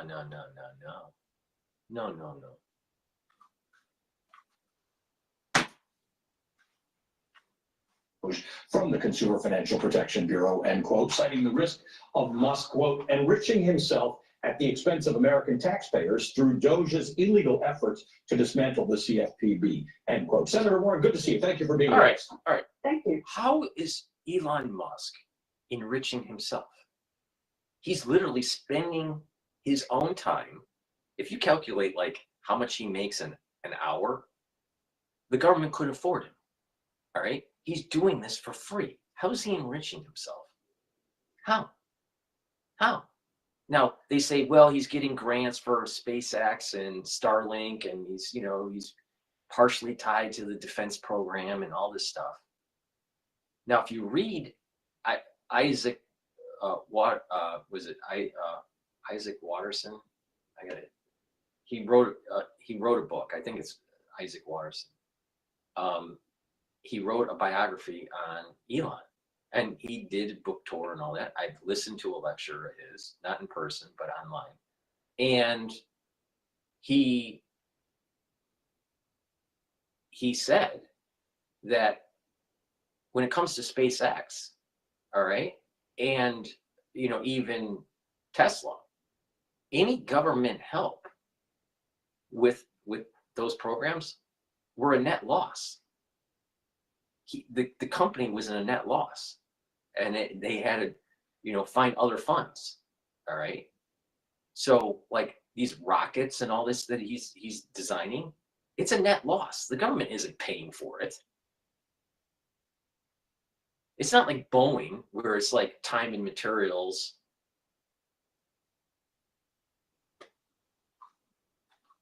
But somehow, some way, he's running Doge and he's benefiting from it. So let's listen to Pocahontas and find out exactly how he's benefiting running Doge, how he's personally benefiting from it. Because I would think that the biographer would know more about Elon than Elizabeth Warren, I mean Pocahontas, the millionaire from Massachusetts. I mean Taxachusetts. With you. I don't know how many years it's been that you and I have been talking about CFPB. I think since before it started. Yes. I never understood then, and I don't understand now. If you want to target the government for waste, fraud, and inefficiency, I have to go on a tangent. So there was an event that I saw Isaacson on Zoom. All right, and he was promoting. He was promoting his book, but he was also having a conversation on what's going on in politics. Now he's from Louisiana, and it is fascinating to see him behind the scenes. It wasn't taped, it wasn't on TV or anything. You listen to him, Isaac Watterson, on TV. He's very careful with his words. I believe he's also teaching too, but behind the scenes on Zoom, he swears like a motherfucker. The place that actually has a record, $20 billion or more, being returned to consumers who would not have been able to get that money from predatory companies. Well, you obviously wouldn't, because this is an agency that is the cop on the beat just to make sure people don't get cheated, and it has really delivered on that. Think about it this way, Allie, when we talk about those numbers, it has found more than 20 If it's billion... the cop on the beat, then why is Doge finding so much corruption? Obviously, the cop on the beat wasn't doing their job.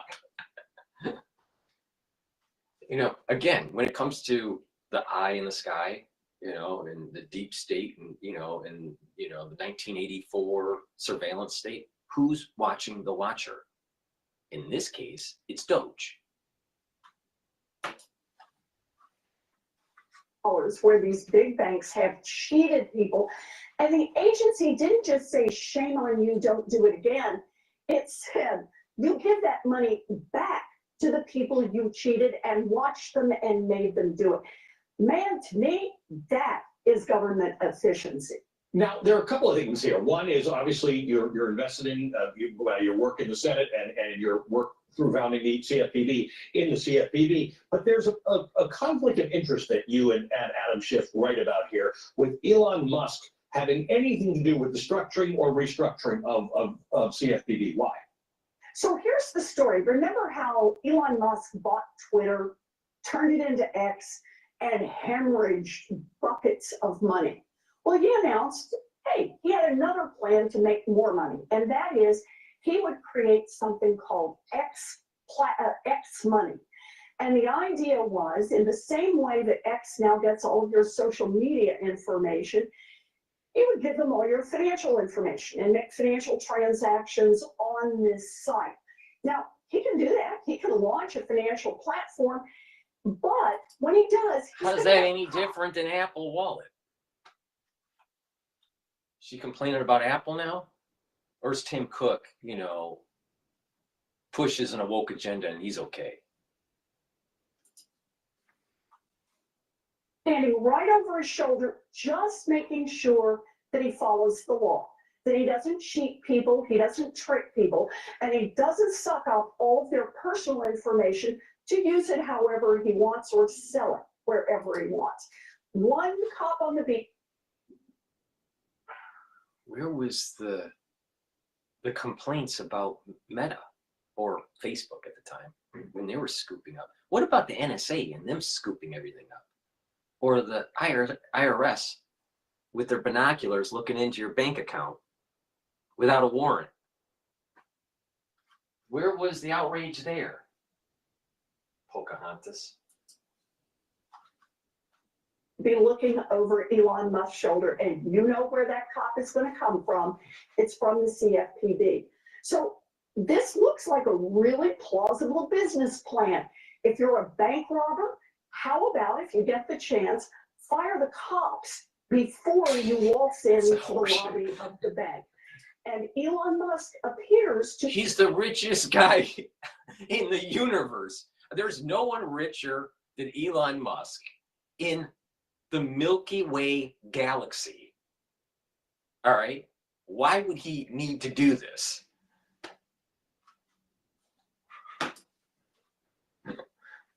decided he will sideline the financial cops before he decides to launch his own personal platform.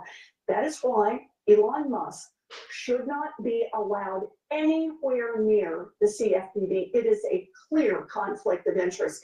And Senator Schiff and I are after this right now. This is fundamentally wrong for him to be doing this. Here's the problem with all of the dismantling. In fact, it's the same thing with what Donald Trump said about Ukraine today.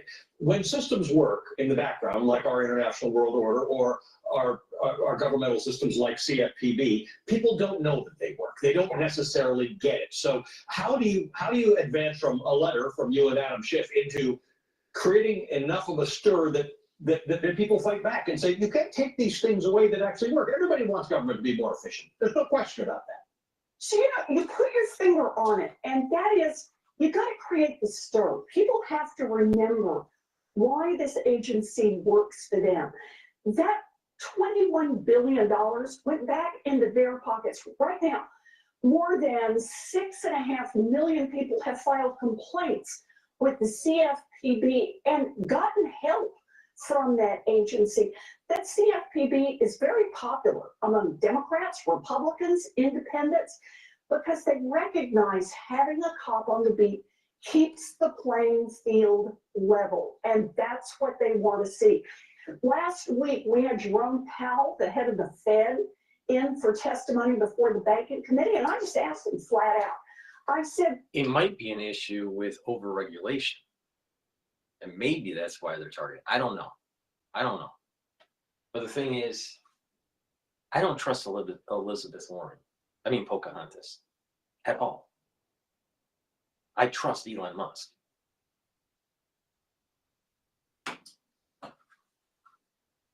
the CFPB sidelined. Who is out there? Who's the one watching to make sure you don't get cheated on any of your financial products? And his answer was, nobody. There's nobody there. So that means for anybody who's listening to this, if you have a credit card, a checking account, savings account, you have a mortgage, you have a car loan, you have a student loan, you use Venmo or any of the other online platforms, just understand, maybe you won't get cheated, but the cops have all been told, leave the field. That's what Elon Musk has done. And I think that's pretty alarming. And all of us need to push back on this. We want our financial cops back on the beat. Today, President Donald Trump is attacking Ukrainian President Zelensky on social media, falsely calling him a dictator. So there's three segments: Mad Cow, Ali, Velchi, who's Canadian, and whoever she is. And all three segments has started off demonizing Trump. This is NBC. This is MSNBC, partially owned by Microsoft.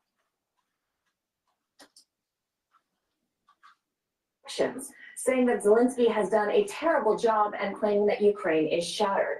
Now, this comes after Ukrainian President Volodymyr Zelensky said Ukraine is not for sale and that Donald Trump is in a disinformation bubble. His comments followed President Trump's comments that when he erroneously blamed Ukraine for starting the war with Russia in that Fox interviews last night. Have a listen. I want to shift. And I think I I want have to the shift power. to CPAC really quick here, because they're discussing about cryptocurrency and micro strategies, or just strategies, I think is the name of the company now, is talking. Money, all the European money, all of the money from the 20th century, the money invested in a Siberian warehouse, the money invested in fill in the blank, anything you could possibly own in Africa. All of that capital is flowing into cyberspace. It's going from physical to digital. It's flowing from the 20th century to the 21st century. The 21st century is going to be 1 billion AIs thinking 1 million times a second. And what are they going to be using to move their money around? They're going to use digital money because they can't get a bank account. They can't get a credit card. I have to approve my wire transfers from my bank once a week. It takes about 20 minutes, and they ask me on the phone whether the money should move. it's a good problem. What's 478,740 Bitcoin, Michael? The We don't computers. feel too bad is what I'm trying to say. Right, yeah, I get it, but my point, you really That's we've the been point. doing it that way for 50 years. And if you look at the way the digital economy is gonna run in the 21st century, it's gonna be 1 billion computers thinking 1 million times a second, moving assets at the speed of light. Bitcoin represents digital capital. That network is $2 trillion today. It's going to be $20 trillion in 4 to 8 years. It's going to be $200 trillion in 20 years. Then it's going to grow faster than every other asset in the world. It's going to continue to grow. The United States should own it, right? Is that the conversation? Talk to us about the U.S. Bitcoin reserve. Everyone, and we've heard a couple other coins being yelled out by the crowd, and people want to know: are we going to have a U.S. Bitcoin reserve, and when is that going to happen? The way to think about Bitcoin is it's the most powerful digital network in the world. It is cyber power. If you want to dominate the next 100 years, just like the last 100 years is based upon dominating sea power, fire power, air power, space power, nuclear power. You want to dominate cyberspace. You want cyber power. It's the unstoppable network that no one can corrupt, and the use of the unstoppable network. Well, the thing is among that other the network is really the blockchain, not necessarily the coin. And so you can have a digital dollar that runs on blockchain. Now, there's pluses and minuses to this. Like I said on multiple videos, if you get the telemetry of all the transactions in your society in real time, you can have the Federal Reserve literally adjust the monetary base in real time based on the transactions that are being read by these systems. And if the economy needs money because a growing economy, then based on the growth rate of the day, it adjusts the monetary base. If the economy is going down, you adjust the monetary base accordingly. And so you can design these AI systems to control the monetary base daily or in real time, so multiple times a day, and never have inflation. Never. You can literally design an AI system to autonomously adjust the monetary base. That's the power of, quote, the network. But it's not going to go Bitcoin. It's not going to, the United States isn't going to say, we are going to use Bitcoin as a reserve currency. That's never going to happen. It's going to be a digital dollar running on blockchain. Now, here's the nefarious aspects to it. Because there's a digital ledger, you can be tracked. There's metadata on those transactions. And not only that, when everything goes digital, they can shut you off from banking if you're a dissident, if the government thinks you're a dissident. So, problem. Why doesn't he bring that up? But he's hinting at it. It's not necessarily Bitcoin is the issue. The real issue is, the real aspect to this is the network. It's the blockchain networking that they're building up, where once a digital dollar comes online, then boom, the Treasury no longer prints bills, no longer uses coinage, and it's all digital. But you don't have, you can't get out of the banking system then. Your money, you can take your money out of the banking system and hide it under your mattress. But once you go digital, you can't. You're stuck in the banking system. Well, you can move it from one bank to another, but you're still in the banking system. They captured you. And if you have a bad social score, maybe they won't let you bank. All right? There's already problems with certain banks not allowing others to bank with them, which I think should be illegal. And then Elizabeth Warren talks about, you know, that aspect to it, but where was that consumer protection agency to help Melania making sure that she could bank, or other conservatives to make sure that they can bank? Crickets from Pocahontas. But she'll demonize Elon Musk, saying that, you know, he's going to benefit from Doge. Meanwhile, he's the richest guy in the Milky Way galaxy. All right. I mean, really? So I'm not a big fan of digital currency, because I think that this is moving towards control of your life with social scoring. It's a big problem. Now, there's a side item to this, side issue, and that is you have very powerful people in Congress. Ted Cruz is one of them, that have positioned themselves to make money in Bitcoin. Now, and institutional investors are moving in to ETF wrappers. Well, when banks have exposure to a major sell-off of Bitcoin, it's going to put in motion pressure on the Hill to create bills to force the Federal Reserve to buy Bitcoin as a reserve asset.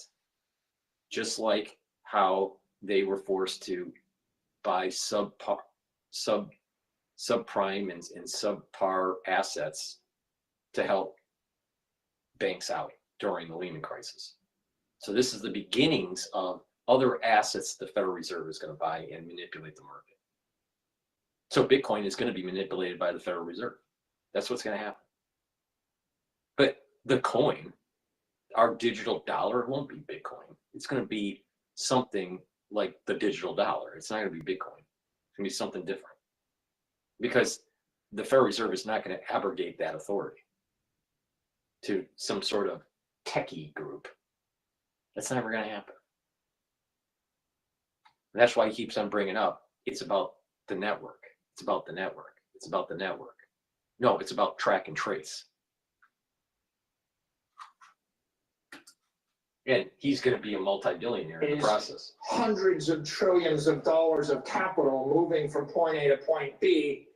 But the other use of the network is I can send a message which is unstoppable, and I can store information that is unstoppable, and I can prove beyond a shadow of a doubt the authenticity of an instruction or a document.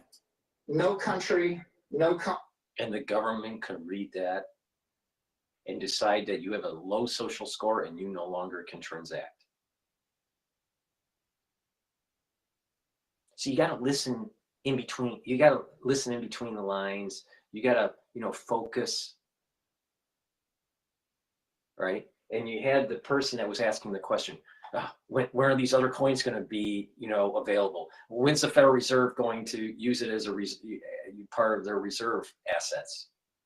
Because when they do that, then Bitcoin will go up even more. But not realizing by implementing these types of technologies, you literally have lost your constitutional freedoms, and you have less self-determination for life, liberty, and the pursuit of happiness, because the big eye is in the sky watching you. But he'll be a multi-billionaire in the process. Meanwhile, the average person is fucked. No individual, not a trillion computers can corrupt that message. So if you want to own the future, you want to own cyberspace. How do you own cyberspace? You own Bitcoin, and then you run the Bitcoin network. You mine Bitcoin, you own Bitcoin. President Trump understands property. He understands the value of Greenland. He understands the value. And that's exactly what Ted Cruz is doing. And this is the reason why Ted Cruz is going to pave a way through some sort of bill that normalizes Bitcoin. But there's going to be problems. There's going to be problems with your civil liberties. of Alaska. He understands the value of oil rights. He understands drill, baby, drill would be impossible if we didn't own the land, right? He understands American dominance. And land is physical property. When I run electricity through semiconductors and I create a wall of encrypted energy, I create digital property. Bitcoin is digital property. You should own it. Your company should own it. I would like to know, why doesn't he promote just a digital dollar running on a blockchain platform? Oh, because he has such a large position in Bitcoin. So they get on, the point I'm making here is they get on stage at these conferences or political conferences or even tech conferences, and they're pushing an agenda. It's almost like a religion, but they benefit from it. They seriously benefit from it. But if it's such a utopia, whatever his name is, if it's a Michael Saylor, if it's such a utopia, then just keep on saying, forget about Bitcoin, move the digital dollar onto the network. And the Federal Reserve has some sort of machine learning algorithm to control the monetary base based on the real growth rate of the economy. So there's no inflation. Why not that? But he's pushing Bitcoin, keeps him pushing, because it's a religion and they benefit from it. How is this any different than some sort of, mega church pastor pushing bullshit?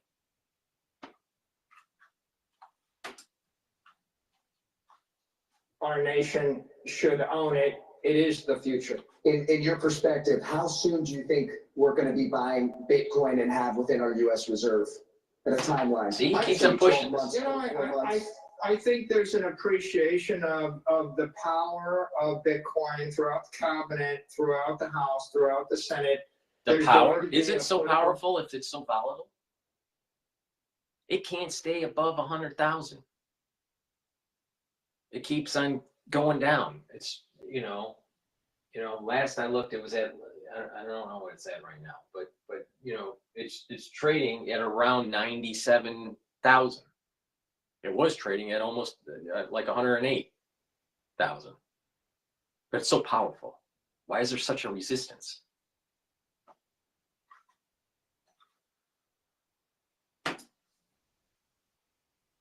Process by which we build consensus with the White House, the House, the Senate, and the Cabinet, and find the right way through. But, what I would say on this topic is the U.S. could own 20% of the network like that for free. The dollar would strengthen, the nation would be enriched. And the real promise is if you own 4 to 6 million Bitcoin, you're going to pay off the entire national debt. You're going to neutralize it. We can generate a $50 trillion to $80 trillion benefit to the United States people, to the citizens. Think about that. You have these coins and they have to be converted to dollars. And if you do a mass sell of coins to convert to dollars, it's going to suppress the Bitcoin price. It's called illiquidity. It happened during Lehman with treasuries and in equities when everyone's selling and there are no buyers. So how are you going to do that, Michael? You're causing a liquid market. You're causing a disruption in the actual price when you do that. You do know that, don't you? These people are, like I said, they're promoting an agenda because they're going to get very wealthy.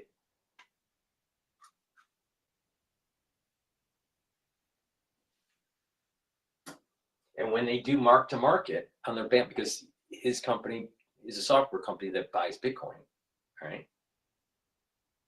They have to mark to market. When you mark to market and they're doing their accounting, guess what it's in? Dollar bills. Not Ethereum. And we can do it simply by seeing the future. It cost $6 million to buy Alaska. The payoff was $1 trillion. Just like right now, you can literally buy it for a song and dance. That's the opportunity.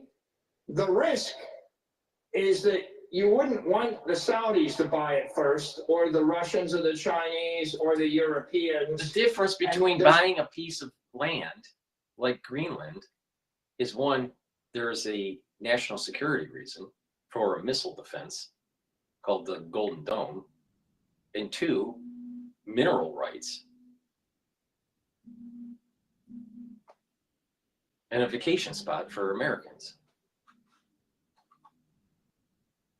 How is there anywhere in that surveillance 1984? Room for one nation state to buy up 20% of the network. And obviously, I think it should be the United States. I think it will be the United States. It's a way for us to enrich ourselves and emerge as a creditor nation in a matter of a decade. It's also a way for us to ensure that we're the economic leaders in cyberspace and the digital economy for the next 100 years. And if we do that, every one of our allies will follow us. And then so he's saying you can't be successful unless you adopt Bitcoin as your currency. You can't, even though he's the, he owns a lot of them, you can't be, well, why not digital dollar? Why not? It's backed by the full faith and credit of the United States government. See, what it is they want to reduce the volatility of Bitcoin and have it appreciate, but reduce the volatility by having big Uncle Sam saying we're going to adopt it as a reserve currency. That's what he wants to happen. But why should, that would mean that Americans would have, the American government would have to buy, let's say it was trading at $100,000 a coin. The Treasury Department would have to buy at $100,000 a coin. Well, they don't need to do that. They can just convert their monetary base to digital dollars and not have to buy Bitcoin. And cost nothing. Why would we do that? Oh, to enrich people in Congress.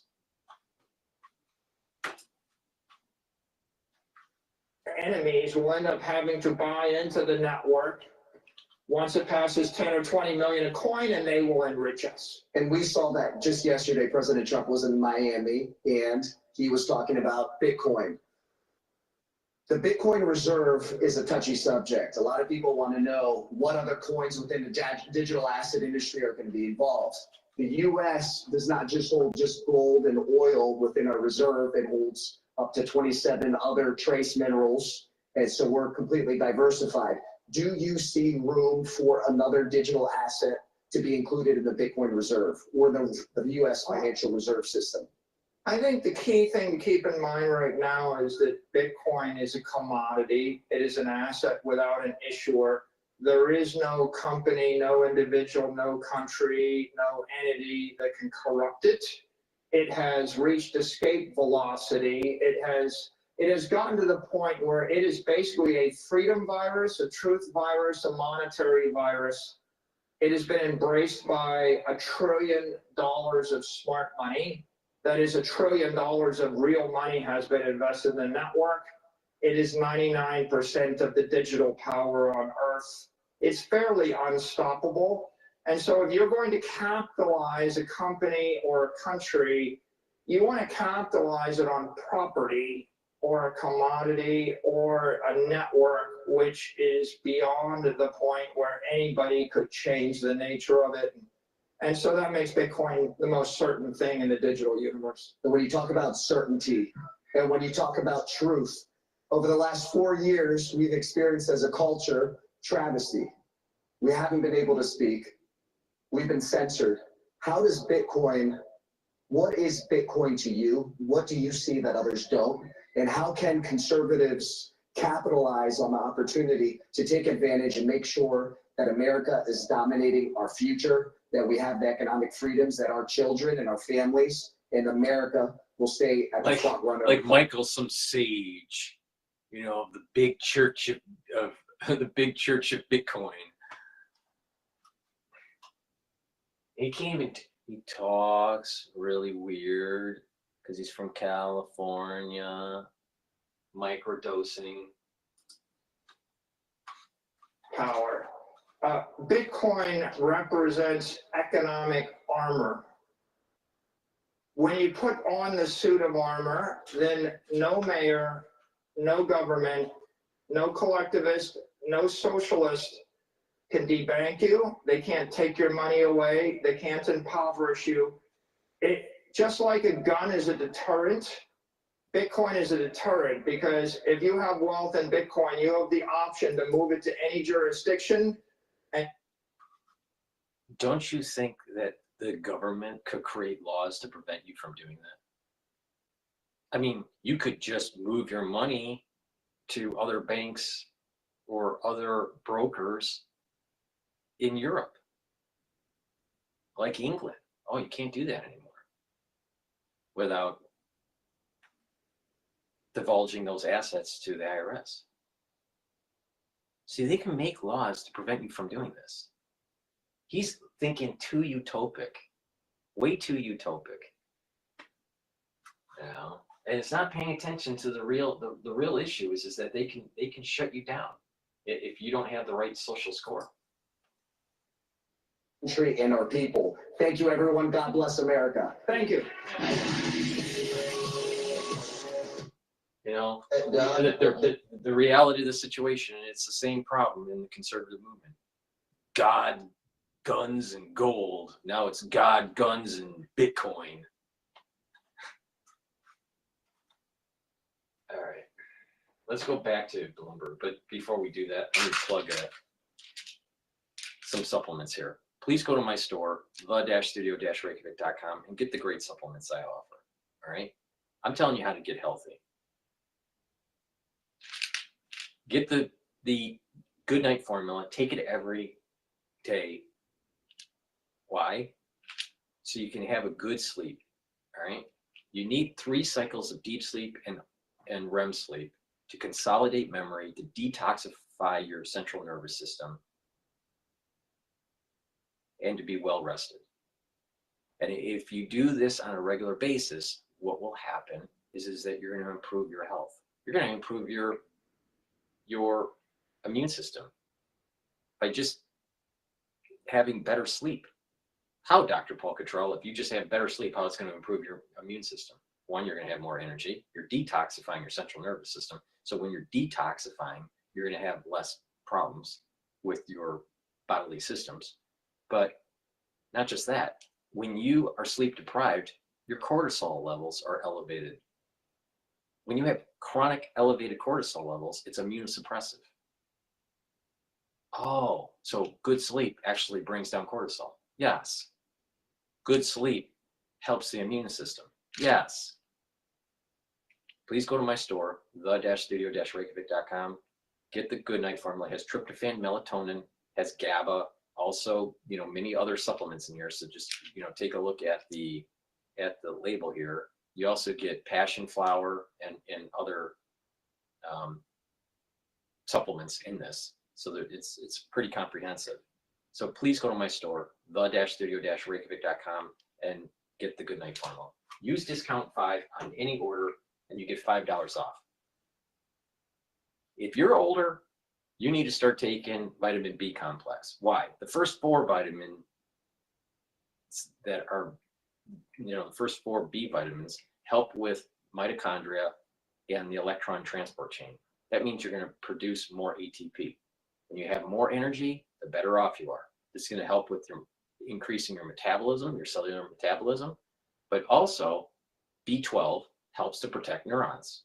When you get older, like 40 years of age or older, you need to protect your neurons.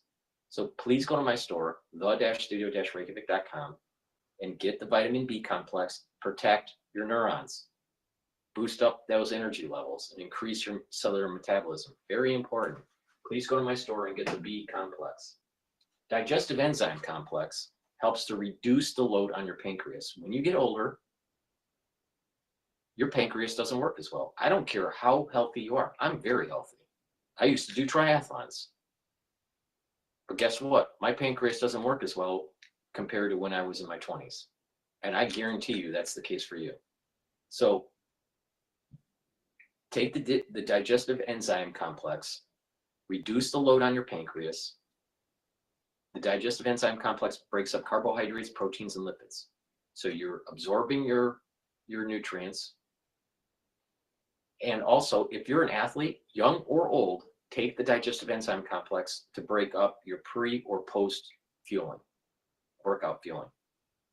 And what you'll notice is that you're absorbing those nutrients quicker, you're reducing the load on your pancreas, and you're recovering quicker. You're getting those strength gains that you're looking for, or that performance improvement in your sport.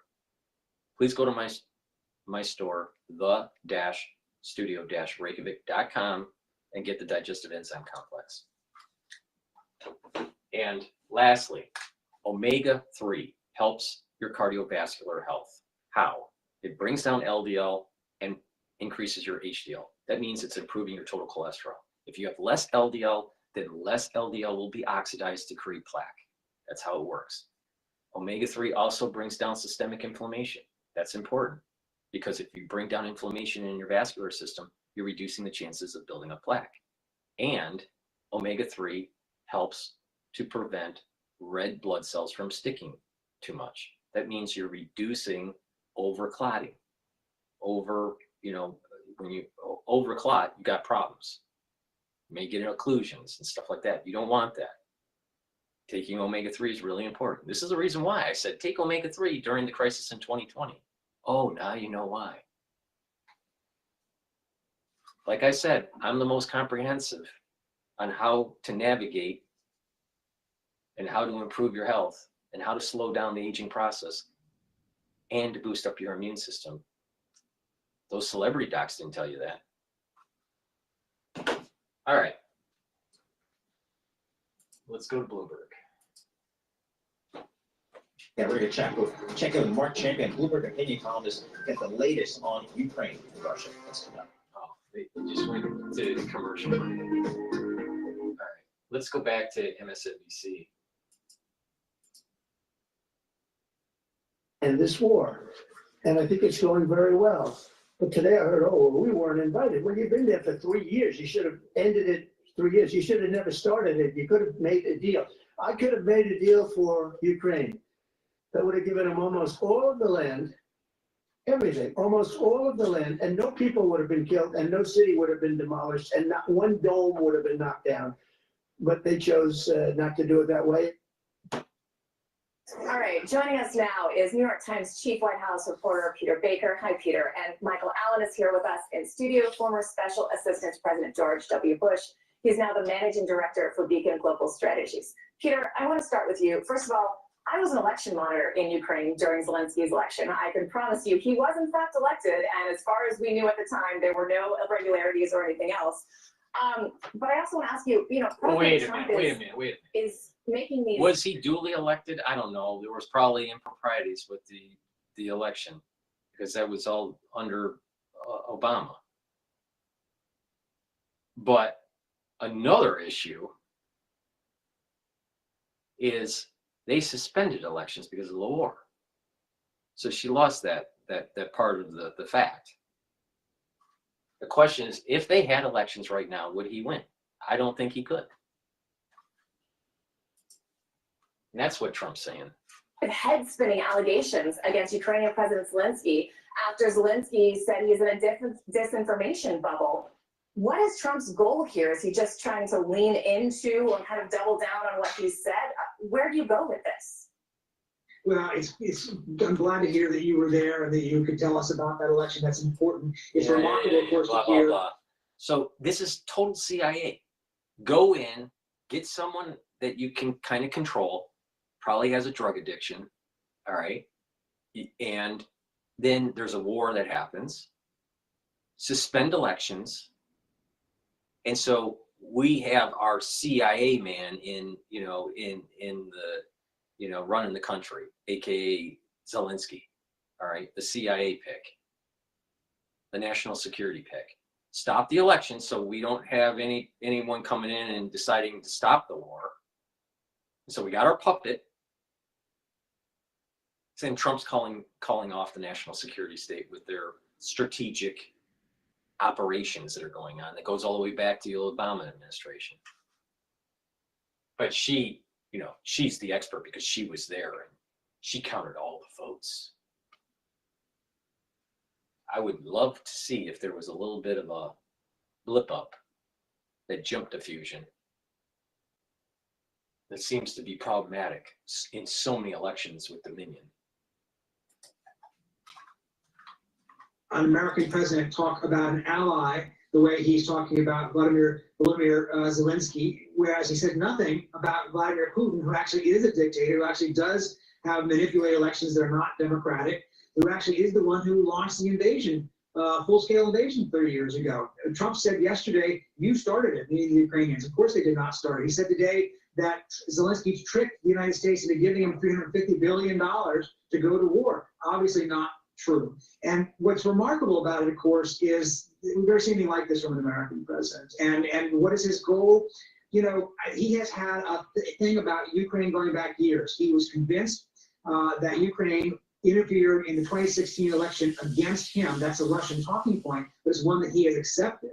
And he has been, therefore, you know, had antipathy toward Ukraine ever since. It was part of his first impeachment back in 2018 and 19, or sorry, 2019 and 20. And I think that that's just, his head has always been in a negative space toward Ukraine and in a positive space toward Putin.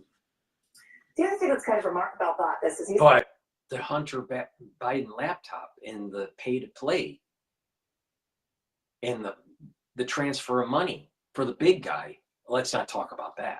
No, there was no corruption going on in Ukraine. Absolutely not. See, MSNBC is, I think the whole network has mad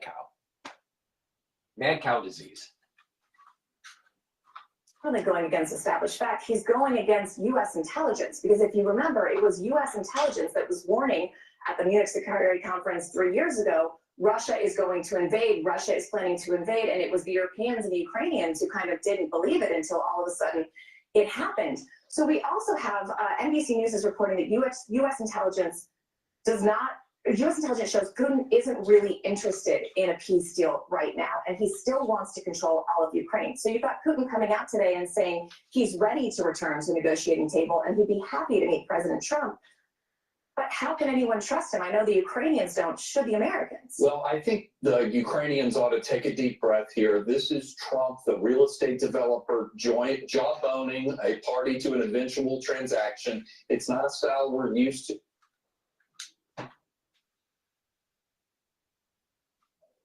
But it is Trump's way. Keith Kellogg is in Ukraine. If I were Zelensky, I would send a message back to President Trump through him about the types of things that he might be able to agree to in an eventual negotiation. On Putin's recalcitrance, it's going to happen. It will appear and rear its head at some point in these negotiations, and the worm will turn, and Trump will begin to criticize Putin more harshly to condition him to come to the table. But in you don't think this altruistic diplomatic Putin is going to last through the second or third phase of these negotiations? I don't think so, because I can't imagine any scenario where we really arrest the root causes of what caused this war. I don't believe, even if Trump is not in a great place on Zelensky, that he wants to totally sell Ukraine out. And that's ultimately what Putin wants, a Ukraine that doesn't exist. Peter, I also want to get your take on this meeting between Secretary Rubio and Lavrov. These guys are clowns. These guys are total clowns. The root cause was the expansion of NATO and the hubris that we had with this monopolar world. First of all, where has Lavrov been? I feel like he was out of favor for a while, and now all of a sudden he's back center stage in this very high-profile negotiation. But they came out of that room without having any European or Ukrainian input. And can there be an end to the war without one of the parties involved in the war in the room? Is it even remotely possible? Well, what you hear, of course, is a disconnect, right? Rubio says, look, of course we're going to consult with the Europeans. Of course we're going to consult with the Ukrainians. In fact, he called a number of European foreign ministers shortly after his meeting with Lavrov in Saudi Arabia. But you're right. It was a big deal that the Ukrainians felt so left out. President Zelensky was planning to go to Saudi Arabia and then told basically that he wasn't welcome and didn't end up making the trip. Meanwhile, even as Rubio is trying to reassure people, yes, of course, we're going to do this in concert with our allies, you hear Trump say yesterday, no, they don't deserve a seat at the table meeting the Ukrainians because they started the war and they didn't make a deal over the last 3 years. What deal should they have made over the last 3 years? A deal that would surrender their territory. And that's what he wants them to do. So he's putting a lot of pressure on Zelensky. He's making clear that whatever deal he makes with Putin is what he thinks it should be, not necessarily what Zelensky thinks it will be. And it's left the Europeans on the sideline trying to figure out what their play is. Yeah, Peter, I also want to ask you about your article today in the Times. You write, Mr. Trump is in the middle of executing one of the most jaw-dropping pivots in American foreign policy in generations, a 180-degree turn that will force friends and foes to recalibrate in fundamental ways. You know, I just came back from Munich, where this was completely on display to the point where I was told in one meeting, leaders just kind of went on with their planned speeches about American-European friendship because they didn't really know what else to do. What message is the U.S. sending to our allies right now? Well, I think the message is that we're in the middle of what we've been calling a new Cold War, and it looks like America may be switching sides. I mean, Trump obviously... First of all, who runs the executive branch in the military? The President of the United States. All right? Now, the three world powers are the United States, Russia, and China. Guess what? We have a lot of nuclear weapons that can go off at any time. It could go off right now, and we're just gone. All right? Do we want to continue that insanity? No, of course not. Wouldn't it be a smart idea to talk to the other world powers to try to de-escalate the arms race with nuclear weapons? Ukraine isn't at the table because of that.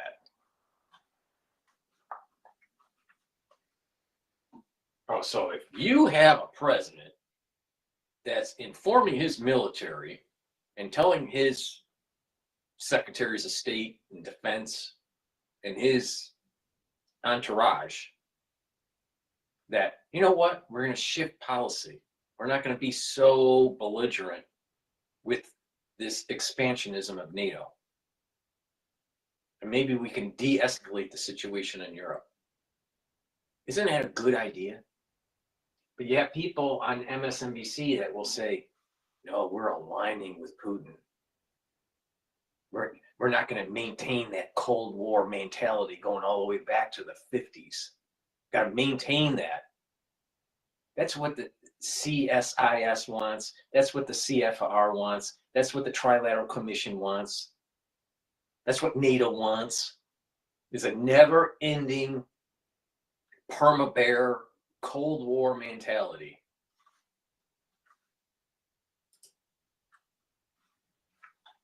And favors the points that the Kremlin has put out there. The concessions that he has floated for any peace talks have been exactly what the Kremlin wants, which is to say sanctions are lifted. You get to keep all the territory he illegally seized by force. Ukraine doesn't get any security guarantees, much less NATO membership from the United States. Trump is even floating that. Newsflash. We're going to need Russia for a multi-front war if we go to war with China over Taiwan. And guess what? Creating peace and integrating them economically and bringing them back into the G8 and the G20, don't you think that that will make the world more peaceful? And oh, by the way, if Russia aligns with the United States, it destroys the BRICS. So it increases the hegemonic power of the petrodollar. Wow, amazing.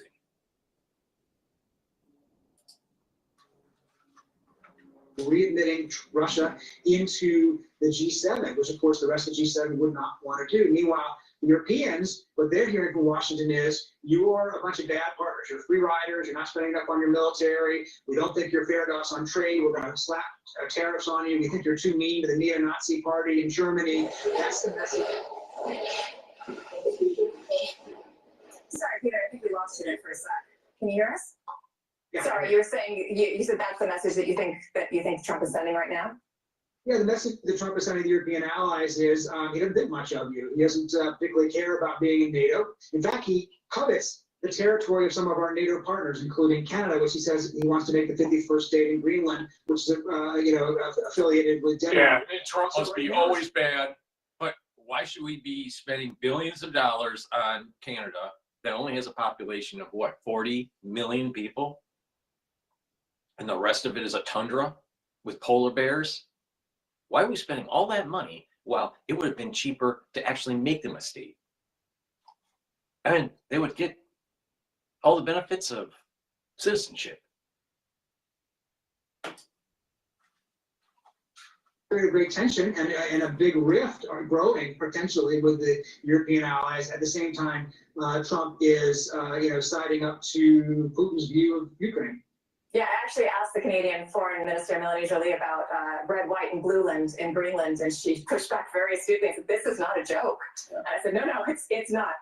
I want to ask you, Michael, talking to leaders in Europe, they still have a consensus on Ukraine. They still have a consensus on supporting Ukraine. Where there's fear is that they do not have a consensus with how to deal with what Peter was just talking about, how to negotiate, how to navigate this new confrontational America. And there's a concern that as allies take a different tactic, some may choose to be obsequious, some may choose to be confrontational, some may try to stay neutral.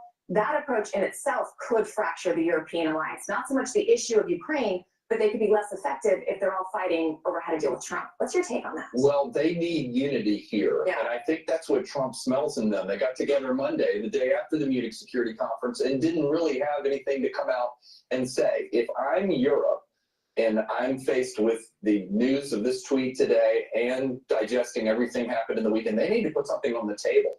They need to come out and say, we'll have 50,000 European troops as part of a peacekeeping force eventually, as long as we have some American involvement in the end. Or here's a brand new plan to fund Ukraine. Or here's one of the weapon systems that we're going to develop a comparative advantage in and fund this for Ukraine into the future. Right now, they're just kind of running around. No one knows where they are. They want a seat at the table, but I think you can't beat something with nothing. They need something to bring to Trump, and that might impress Trump, and Trump might bring him in there. I want to show you, we have some new images coming in. This is Keith Kellogg being greeted by the U.S. ambassador to Ukraine in Kyiv.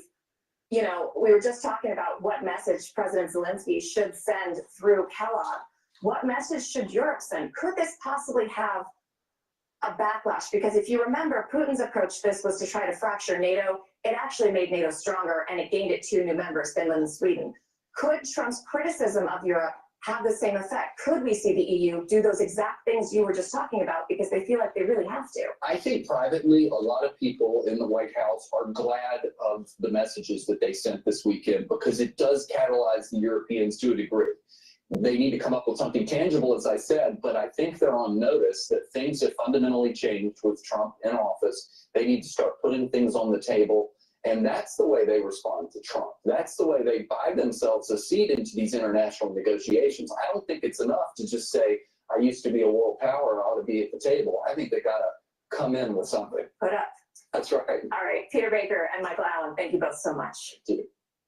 But the closest you're going to get to oh no, more mad cow. No.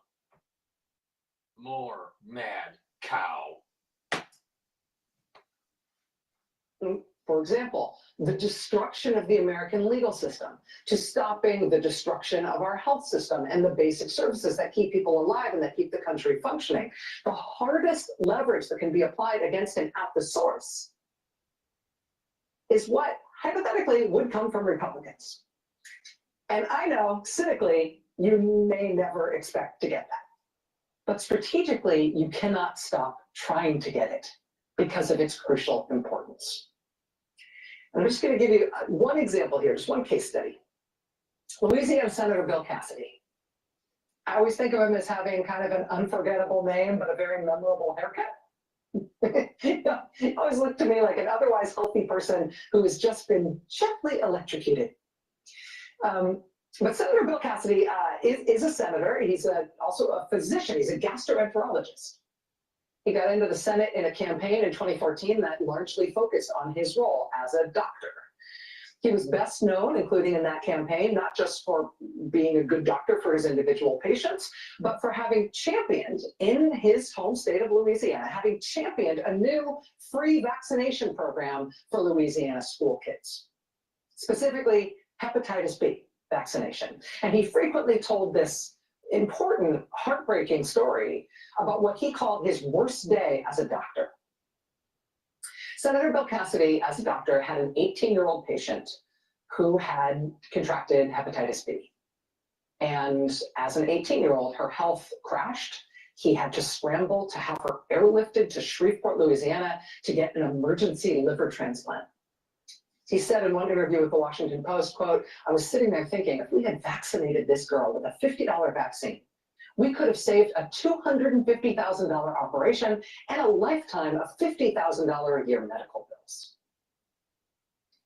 And that was just one interview that he did about this case, but he's given a ton of interviews about this case. He talks about it all the time. He talked about it for years. He still talks about it. He relayed that story again in his opening statement in the confirmation hearings that he oversaw for Robert F. Kennedy Jr. to be Secretary of Health and Human Services. But that program and that revelation about the importance of that kind of public health effort, it's arguably the whole reason he is a senator at all. Hep B vaccination for kids is his origin story as a public servant. I don't like playing too much about using the V word, inoculation, because of the censorship on YouTube. Please go to my store, the-studio-reykjavik.com. Please help support my work by you getting the supplements for your health and wellness. Really important. These are supplements that I take every day to improve my health. Now, let me explain this stack here that will help with bone density and also cardiovascular health. Vitamin D3 and taking it with K2. If you take these two together and you do resistance training, you're going to improve your bone density. Take calcium as a supplement or drink milk. I drink milk for my calcium intake, but it's important that you take vitamin D3 and this vitamin K2. Take them together, do the resistance training, and you'll get more bone density over time. Now, that stack will also improve your vascular health, right? Because what it's going to do is it's going to reduce the calcium depositing around plaque. Now, taking nattokinase with vitamin D3 and K2 is a great stack because nattokinase reduces clots because it's fibrinolytic, and nattokinase brings down LDL levels and increases your HDL levels. So you're reducing plaque formation. So please go to my store. This is a great stack to help with your bones and your vascular system. Go to my store, the-studio-reykjavik.com, use discount 5 and you get $5 off. Get nattokinase, get vitamin D3, and get the vitamin K2. It is the MK7 molecule. All right.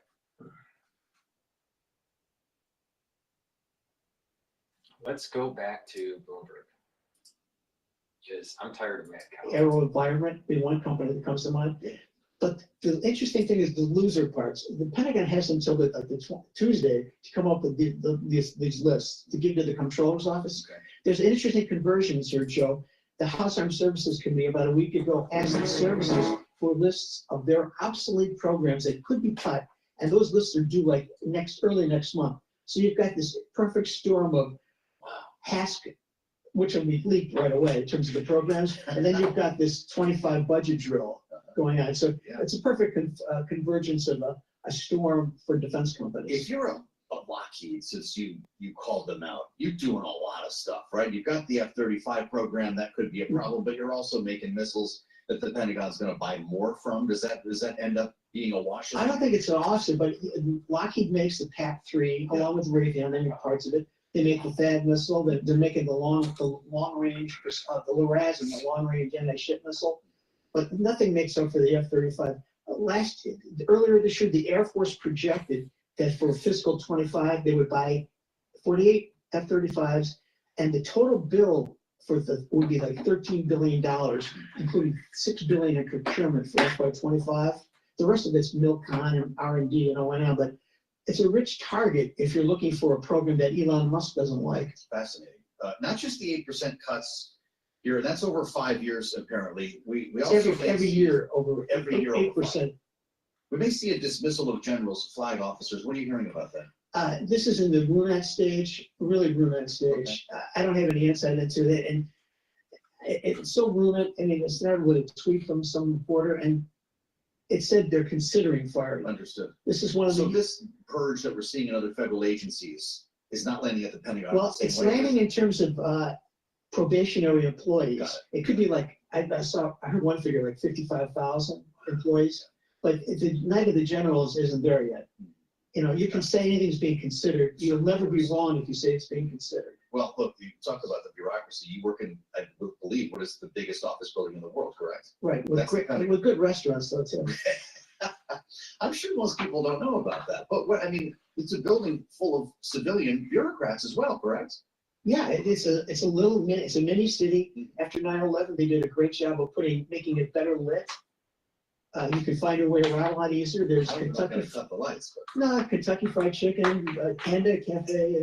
There's a lot of lights. The Panda Express. Panda Express. Excuse me. How about that? I really need to come visit you over there sometime. I don't know if you can be cleared to get in.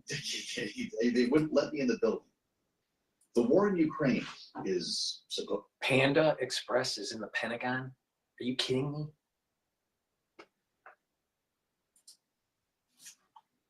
How long that'll last in Gaza.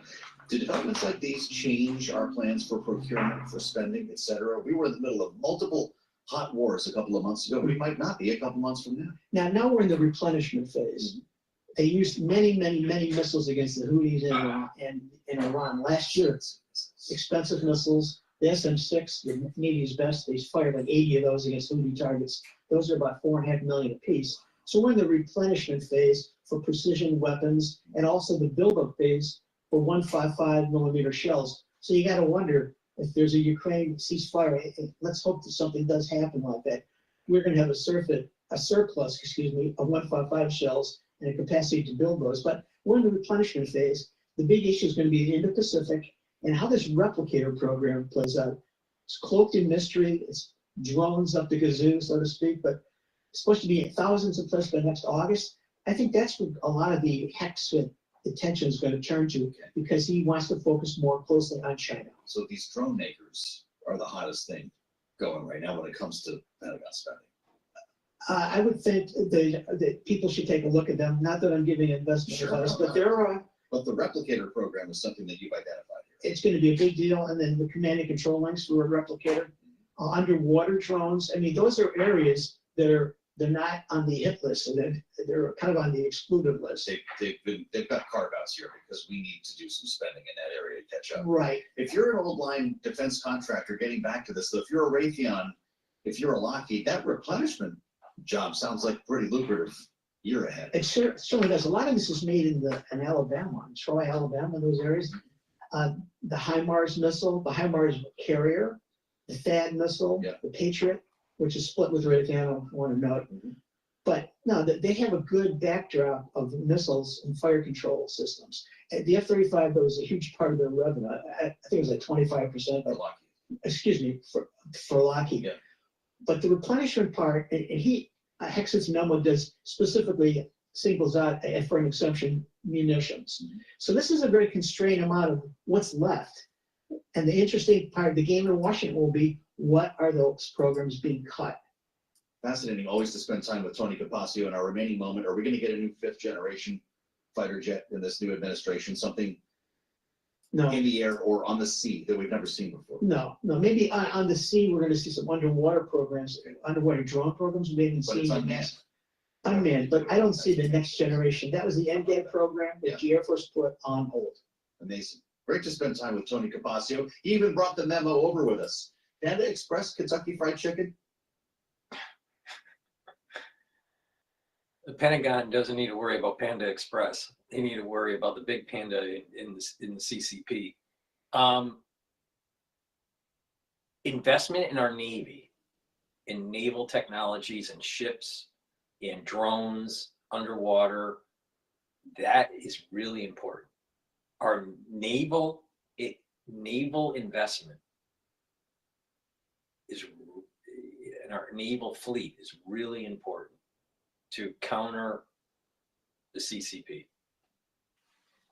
Please go to my store, the-studio-reykjavik.com. I'm going to be talking about another pillar of the core of my protocol, bringing down inflammation. Now, you can bring down inflammation with this great stack, right? And this will help with your cardiovascular health and your immune system. Taking turmeric, it's an antioxidant, so it's going to soak up free radicals, but it will also bring down pro-inflammatory cytokines.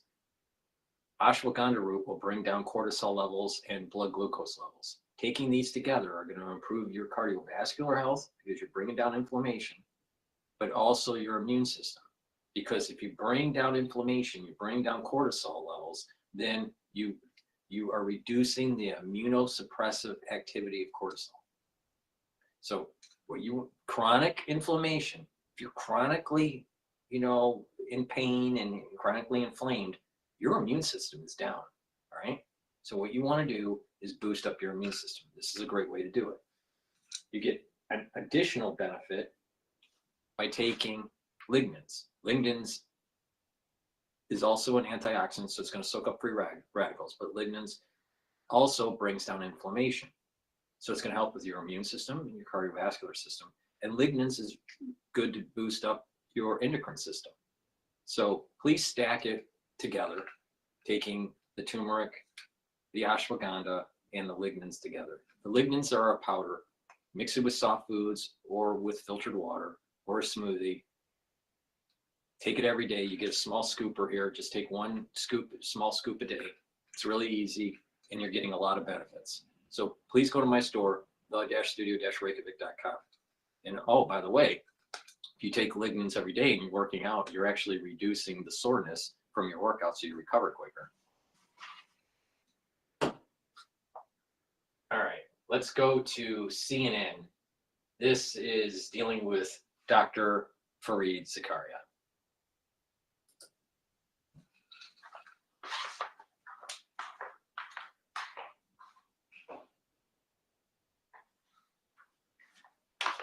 Not playing.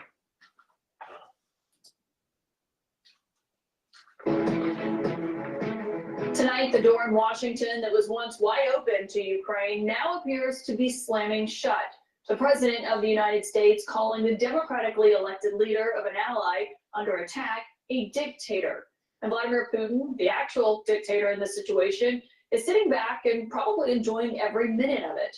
The tension had been building here after Ukraine was excluded from high-level talks between the U.S. and Russia this week, followed by the president's suggestion that Ukraine started this war, which it didn't. But after hearing that combination of Kremlin talking points, President Zelensky flashed his anger. Unfortunately, President Trump, I have great respect for him as a leader of the nation that we have great respect for. The American people who always support us, unfortunately, lives in this disinformation space. As you might imagine, President Trump did not take kindly to hearing that. It's actually what spurred his tirade on Truth Social this morning, echoing in part Putin's own propaganda, and then later repeating it in front of the cameras. Think of it, a modestly successful comedian. President Zelensky talked the United States of America into spending $350 billion to go into a war that basically couldn't be won. He refuses to have elections. He's low in the real Ukrainian polls. Somebody said, oh no, his polls are good. Give me a break. The only thing he was really good at was playing Joe Biden like a fiddle. A dictator without elections. Zelensky better move fast or he's not going to have a country left. Gotta move fast. I love Ukraine, but Zelensky has done a terrible job. Now I want to take a moment to go through what you just heard there one by one in order. Zelensky did not start this war, Putin did, and he was not a moderately successful comedian. He was in fact so successful on TV that it propelled him all the way to the presidency in Ukraine, which sounds familiar. Zelensky didn't talk the US into anything. The United States and Europe rallied to protect a sovereign nation that was being invaded. He is right that there was supposed to be an election in Ukraine last year. It was called off because the country has been under martial law for 3 years now. And as the Ukrainian constitution calls for, no elections during that time, given it's quite difficult when Russian missiles are raining down on your cities. Now, on the polling front, it's obviously hard to gauge that during a war. The latest figures that we've seen put Zelensky at about 57% approval in Ukraine. That's a real drop from where he was when this war started, but it's far higher than the 4% that we have heard Trump repeating in recent days. But maybe most importantly, of everything you heard there, it's that Zelensky is not a dictator. He won a free and fair election, actually in a landslide. And the irony here is that he is fighting Putin, who maintains power through sham elections, has his opponents jailed, or they seem to mysteriously die. When I traveled to Ukraine 1 year ago, President Zelensky sat down with me and told me that when it comes to this war and Putin and his ruthlessness, he says Trump just doesn't get it.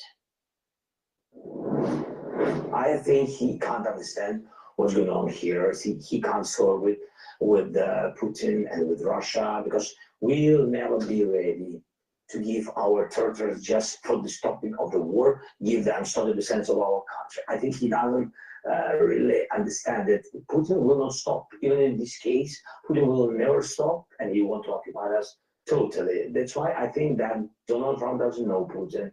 But I know that he met him, and I don't know the spirit and mood of their dialogue, if there are things, but he never fought with Putin. American army never fought with the army of Russia. Never.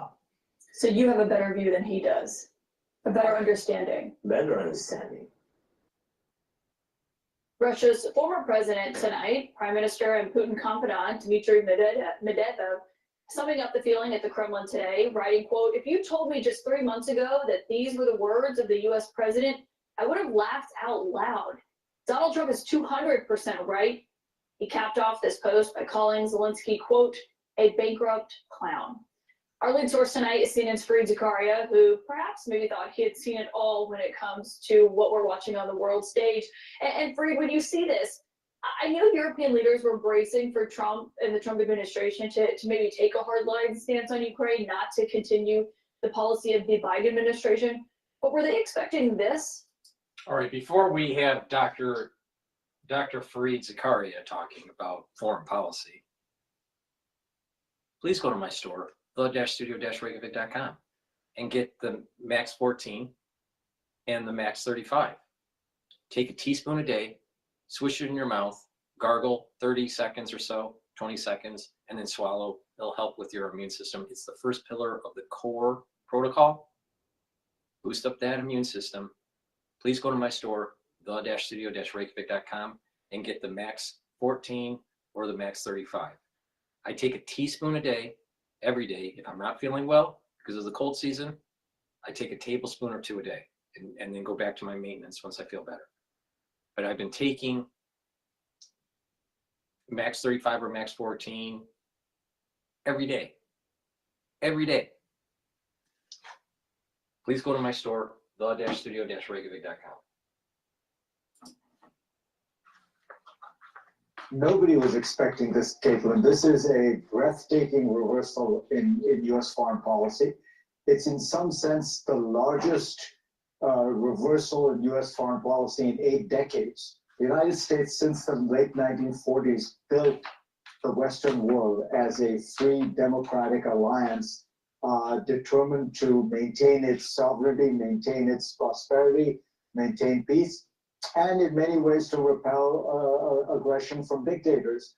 For the United States to be flipping and almost siding with the aggressive dictator against the democratically elected country that is a victim, that has stunned not just Europe. You think that Ukraine wasn't heavily influenced by the CIA? Wake up, Dr. Fareed. Wake up. It's stunned people all over the world. I've gotten messages from Asian leaders, from people all over the world wondering if the United States is not going to defend a liberal democratic state in Europe, if it's not going to defend the threat that its European allies believe is the most vital threat they face, who is it going to defend? Who is it going to support? Can American guarantees be taken seriously? Can American foreign policy be taken seriously? I think we're witnessing history right now in a very tragic way.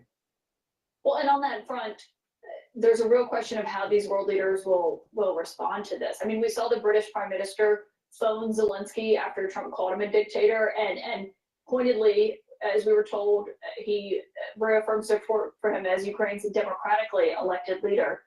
The British Prime Minister is coming here to Washington next week. I mean, it really does raise the question of what that dynamic looks like. Yeah, look, the dynamic right now between Trump and all liberal democratic leaders seems to be very bad. The Trump's dynamic with the autocrats, Putin, seems much better. But the reality is, in the short run, Western allies of the United States are in a bind. They have relied on the United States for their security. They have accepted U.S. leadership for decades now.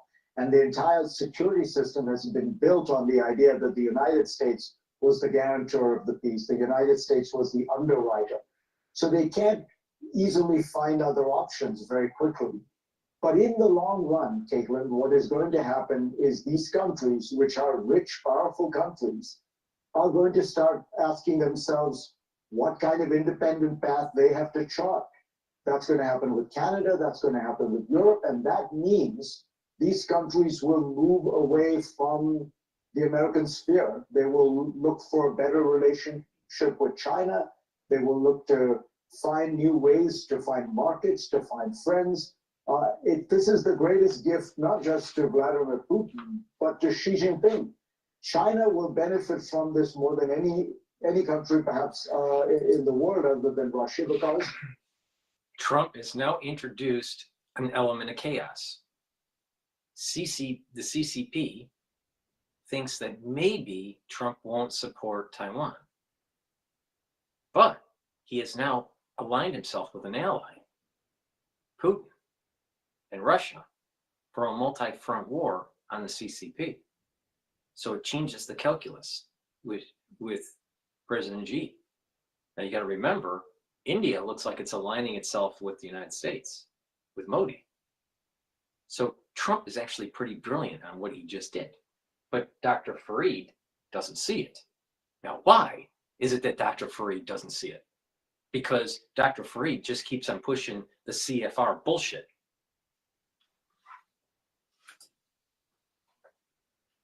this means that a lot of American allies will have to find a way to, make their way in the world, which means having better relations with China and not subordinating their relationship with China to what America wants.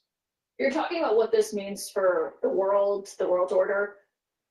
On the Ukrainian front, what realistic options does Zelensky have now that this is I mean, without US aid, he told me in that interview a year ago, they will lose the war. Yep. What happens? What are his options now? He doesn't have any. He doesn't have many options.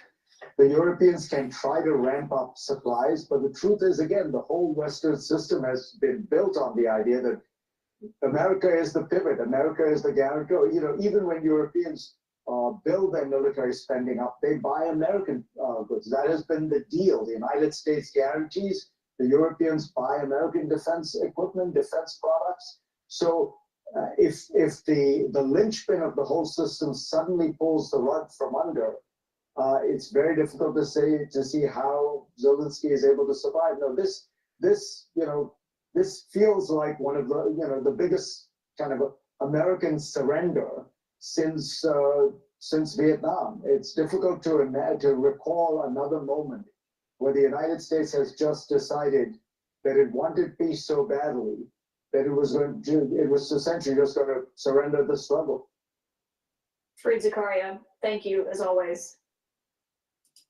I think his analysis is poor.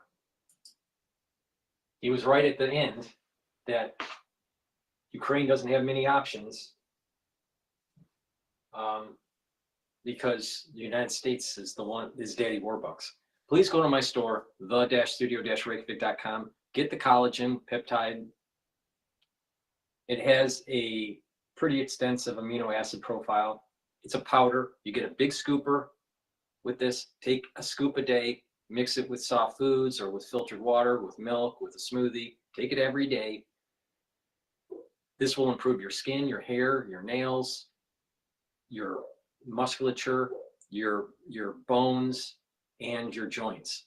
Now, if you want to improve your skin even more, you can improve the dermal layer of your skin by cross-linking with vitamin C. So take my vitamin C, take the collagen, drink filtered water, about 32 to 64 ounces of filtered water a day, and you'll get a cross-link between the vitamin C and the collagen to build up your dermal layer. That's a great way to improve your skin. Do some resistance training to improve your bones, your muscles, and your joints. Take the collagen every day, get healthy. This is very high quality collagen. Please go to my store, the-studio-reykjavik.com. It's the-studio-reykjavik.com. Link is in the description of this video and all my videos. I have probably said that sentence 5,000 times. And use discount 5 and you get $5 off. All right, let's go to Bloomberg. That really is where I think congressional, stance on the MBS itself that's well behind a bunch of private capital would be important. I'm just glad to talk to somebody who's thought this through on the level that you have here. We're out of time. It's been 15 years. It's been 15 years. Maybe not in the next 2, you say. Will it be before 20 go by? No. Really? So we're just talking for the fun of it here. Always. Wow, that's Washington, everybody. You just saw it in real time. Michael Bright, great to have you back. Check out what he was writing, the op-eds in American Bank, correct? CEO, Structured Finance Association, but we brought it to you right here on the fastest show in politics. We'll assemble our panel next. Rick and Jeannie, right here on Bloomberg. All right. Let's go to Al Jazeera, see where they're at. Motivations. Philip, let me start with you because you are the distinguished biographer. When you look at something like this, how important is it not just to look at the policy positions, but at the personalities and the temperaments of the key figures? I think in Putin's case, it's extremely important. He is patient, he's persistent, he doesn't give up once he's decided something, and I think we've seen this during the Ukraine war. Things did not go as he planned at the beginning. He kept at it. And I think one of the key things is how long he wants to keep at it. Because we talk about Trump, wanting a deal, but for a deal you have to have 2 people, and the other person is Putin. How keen is Putin to have a deal quickly? I think there are 2 elements there. Putin, on the one hand, wants to keep Trump in the game, as it were. He wants to convince Trump that he actually will eventually do a deal. And at the same time, he would like to keep going because he sees that Russia, in his view at least, is winning at the moment. On the ground, Russian troops are advancing, and the more they advance, the more progress he can make in practice, the better deal he's likely to get. So he has to balance. David, let me ask you now about Trump's aims in all of this. We know, I think, by listening to what he said, his stated aims. He wants to reduce all the money the US is paying to support Ukraine. And he also says repeatedly he wants to end the bloodshed, a quote from him, to stop the savage barbarism. But do you think those are all of Trump's aims? No, by no means whatsoever. And Donald believes we're sending dollars to Ukraine. We're not support for the war as an American jobs program. Americans make the weapons and electronics that we then give to Ukraine. Donald wants the Nobel Peace Prize. He's very upset that he didn't get it. And this is one of the ways he might achieve that.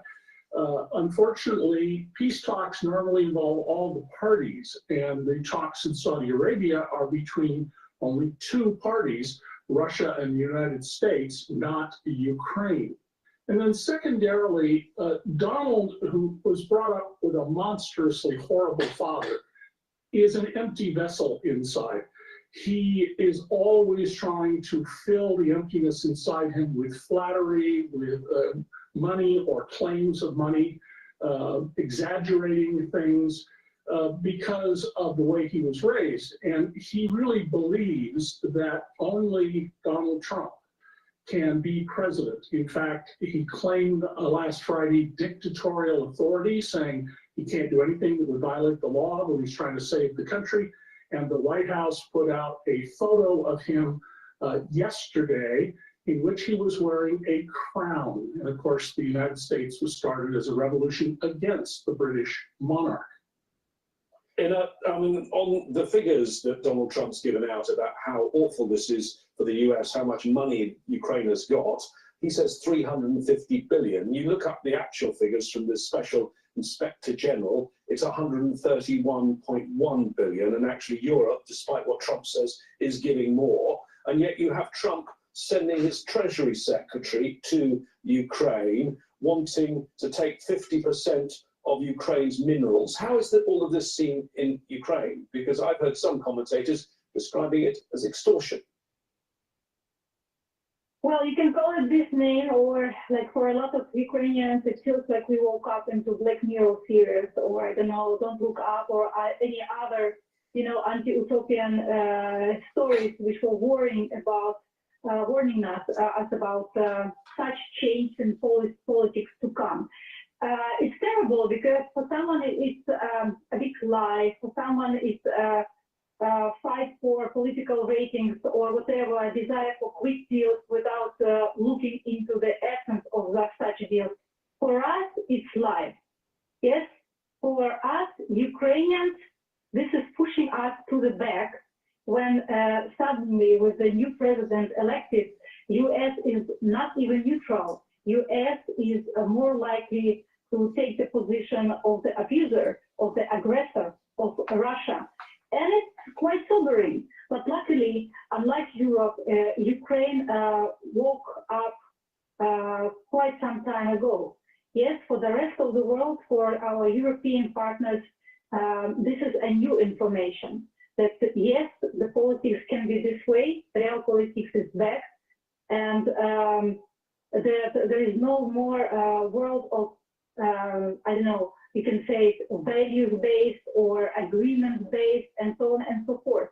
For us as Ukrainians, we are shocked. The situation is very, very serious, but we need to play with the cards we have. Yes, our back is maybe already back to the wall, but we need to make the best out of the situation.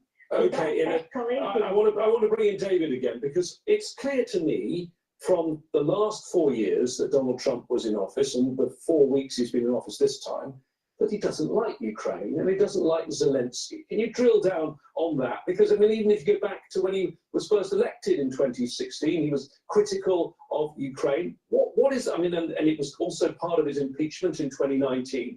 Tell us why he dislikes Ukraine so much, because it seems evident he does.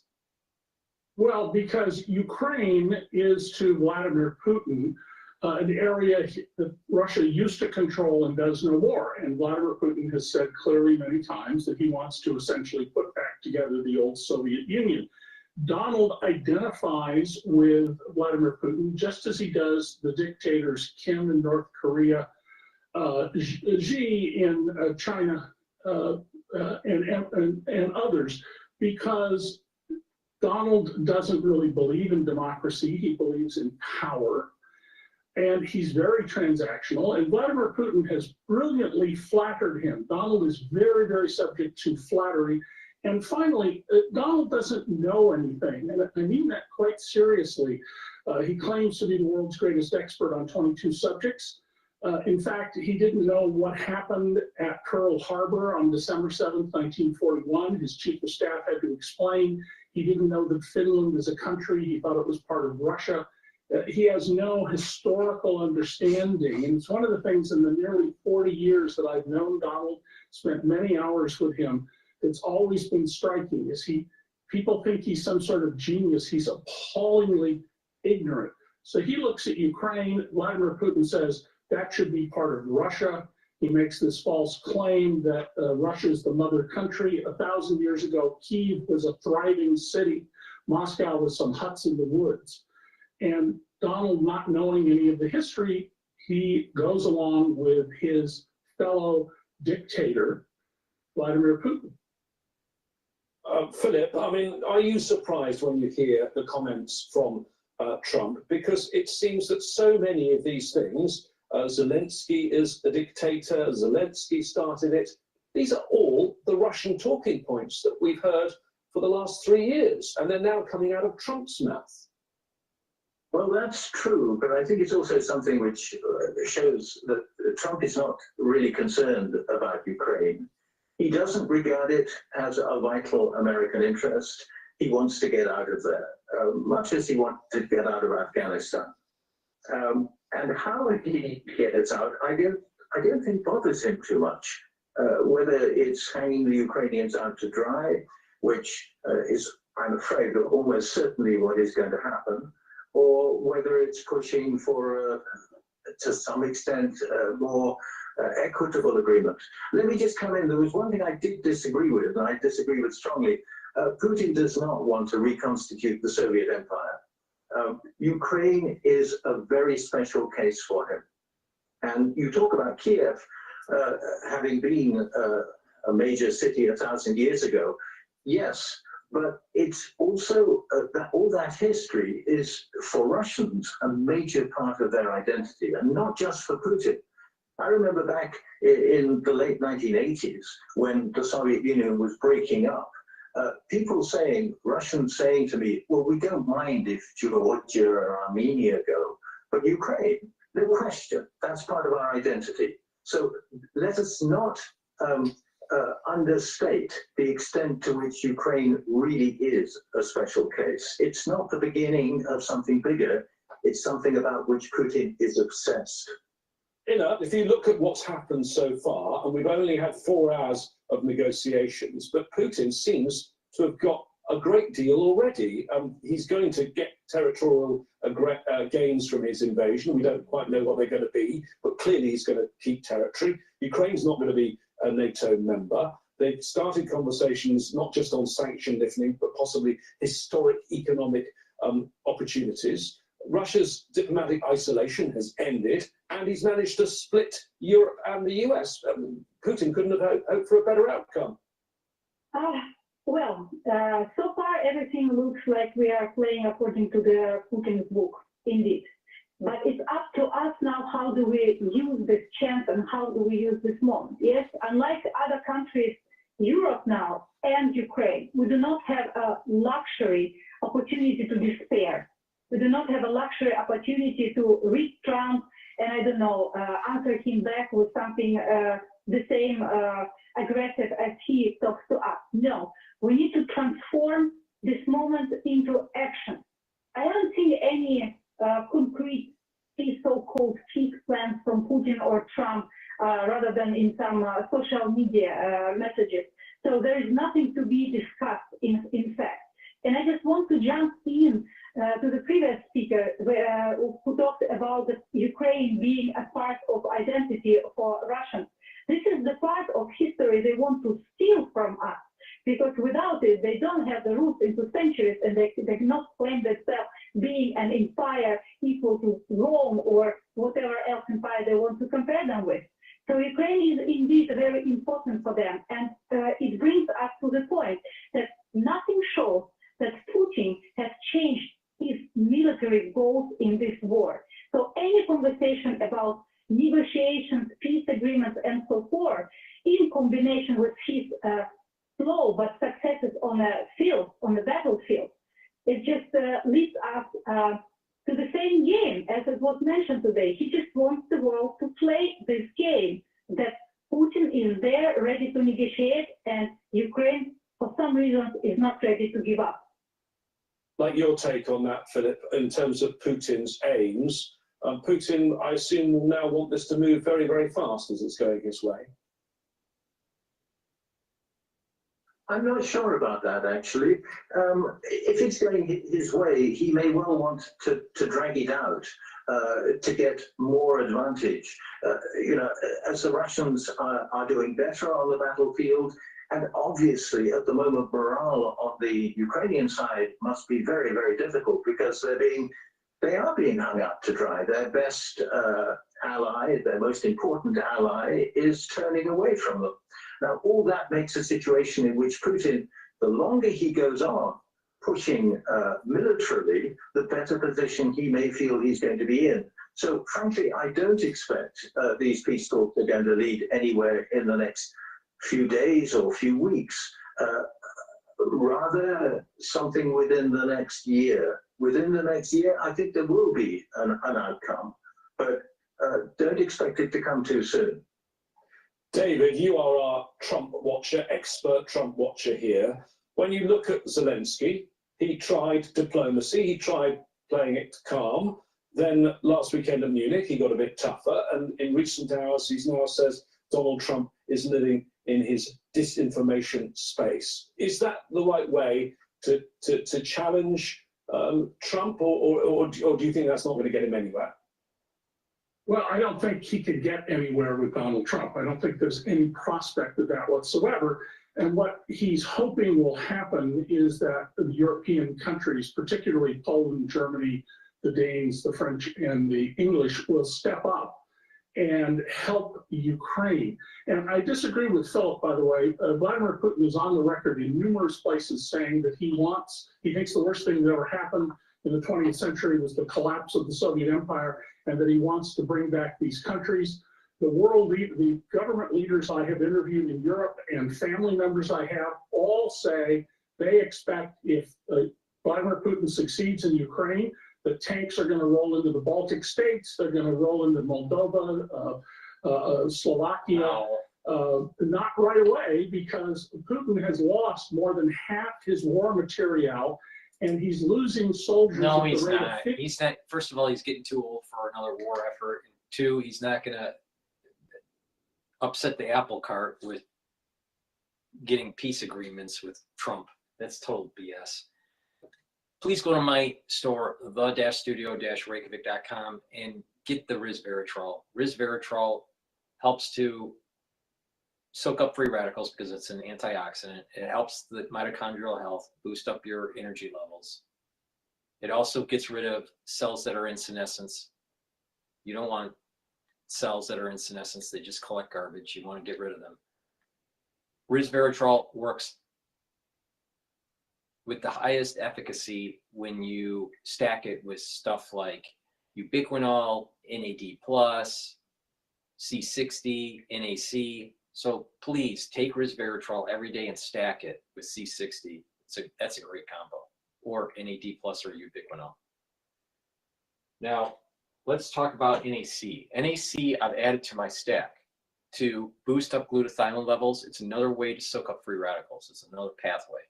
The more pathways that you have to soak up free radicals, the better, to reduce the stress on your cells and slow down the aging process and improve your immune system. But NAC also helps to detoxify your liver and your kidney. And NAC helps to calm your central nervous system. It reduces anxiety. So by reducing anxiety, you're going to sleep better and your cortisol levels are going to go down. So your immune system will be better. Please go to my store, the-studio-reykjavik.com. Get the NAC, take it every day. I've added it to my stack, my daily routine. Ubiquinol. This is the highest bioavailable form of CoQ10 that you can take. Let me repeat that. You can't buy a higher bioavailable version. Go to my store, the-studio-reykjavik.com, and get the ubiquinol. This is an antioxidant, so it's going to soak up free radicals. It's going to boost up energy levels because it's taking care of your mitochondria, and it helps to protect your neurons. If you're 40 years of age or older, you should be protecting your neurons. Get ubiquinol. Take it every day. It's also synergistic with C60. NAD+. NAD+ is a great supplement to take. It helps to boost up energy levels. Have you noticed a theme here? It's really important to boost up energy levels and get ATP up. NAD plus also repairs your DNA, cellular DNA and mitochondrial DNA. And NAD plus protects your neurons. If you're older, you need to protect your neurons. Get NAD plus, get ubiquinol, protect those neurons. Please go to my store, the-studio-reykjavik.com. All right, let's go to Fox News about Stacey Abrams and the $2 billion nonprofit grant that Doge found out. The news, North Lawn at the White House. Hey, Mark, good morning. William and Dana, good morning to you both. The president, as he just said, is thrilled with the idea of being able to save taxpayer money, paying down the debt, and potentially giving money back to taxpayers. But at this point, no final decisions made. This is something still up for discussions. Meantime, Republicans up on the Hill cheering these latest spending cuts, while Democrats warned that they could risk Americans' public safety, their financial future, as well as the future of government agencies overall. Today, the IRS, the Internal Revenue Service, expected to issue a number of pink slips, reports upwards of 6,000 people expected to be cut, and it comes just as tax season gets underway. The president also issued an executive order Wednesday cutting federal spending on programs meant to help migrants who are now in the U.S. illegally. Who cannot continue to waste American taxpayer dollars on giving it to illegal immigrants, as the president has announced he will no longer do, and taking money from Americans, spending it frivolously, and then not being accountable for where that money has gone. The Department of Housing and Urban Development says it's making cuts too. HUD Secretary says it's time to show the American people this is not business as usual. Today, we're announcing that we cut $4 million in DEI contracts here at HUD, which were supposed to be for culture transformation and mindset, outward mindset thinking and subscription services.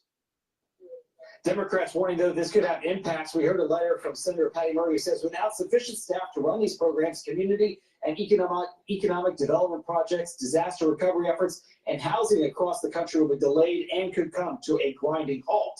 EPA Administrator Lee Zeldin says he's on a mission to track down billions of dollars that were either misspent or parked in accounts meant to boost liberal activists. The latest focus is on a nonprofit with ties to former Georgia Democratic gubernatorial candidate Stacey Abrams. The Free Beacon says the EPA is looking to where some $2 billion ended up.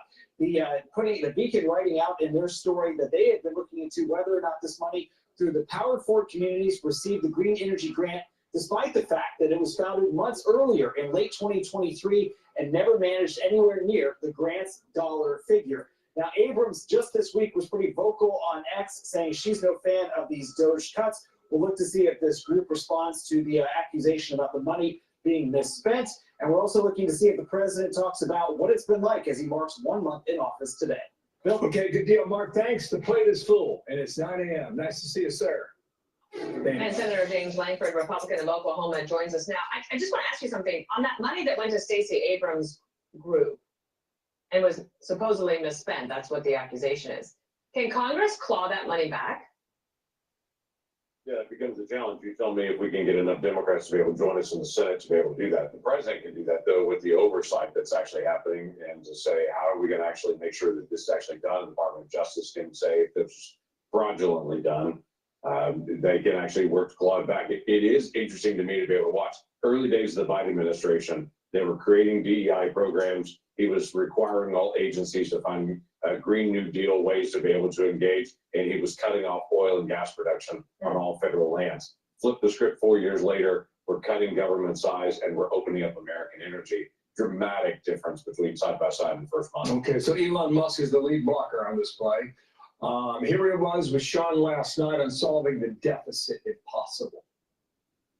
I really want to emphasize to people that this is a very important point. If we don't solve the deficit, there won't be money for medical care. There won't be money for Social Security. We either solve the deficit or all we'll be doing is paying debt. So it's got to be solved, or there's no medical care, there's no Social Security, there's no nothing. It's got to be solved. It's not optional. America will go bankrupt if this is not done. That's why I'm here. I want you to react to that. And this is the breakdown of the money that we're hearing, okay? They're saying $2 trillion. I don't know where they get the number. Others say 1 trillion, but we'll see how it plays out. And then you give 400 billion back to the taxpayer, which equals 5,000 per household. If you're trying to save money, does all that add up for you? Go. First priority is actually get the debt down. Everyone wants free checks in the mail. There's no doubt about that.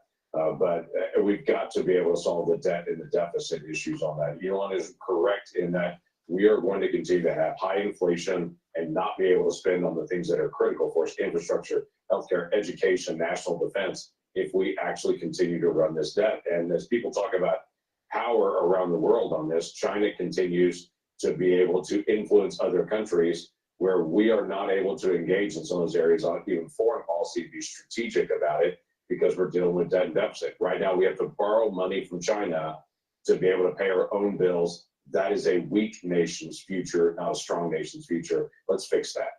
One of the things that you've done is to come up with Senator Langford's top 5 federal fumbles. We can put them up here for everybody to see. Tell me a little bit more about it, because I have a feeling this has a lot to do with sports references, and I'm not sure I can follow appropriately. So let me turn it over to you. I know what a broken playbook is. Yeah, a broken playbook's pretty simple on this, that you're actually trying to deal with disaster relief and to be able to figure out how we're going to solve some of the problems that we have. Right now, if you look at that spaghetti map that's probably up there right now, I can't see it, but if you look at that, there are 30 different agencies that actually oversee disaster. So while President Trump has said, we need to return control back to the states, if your small community is in a disaster, you have to contact 30 different agencies, have 30 different processes just to do disaster relief because of the complexities of federal government. Everything from the Department of Commerce, Small Business Administration, FEMA, Corps of Engineers, on and on and on and on. That can't be, that is just wasteful on it. Let's have single authority on it, and if at all possible, have it be the states that's a single point of authority that's closest to the actual disaster. Got it. I like the bloom coverage and letting China run up the score. Clever stuff there.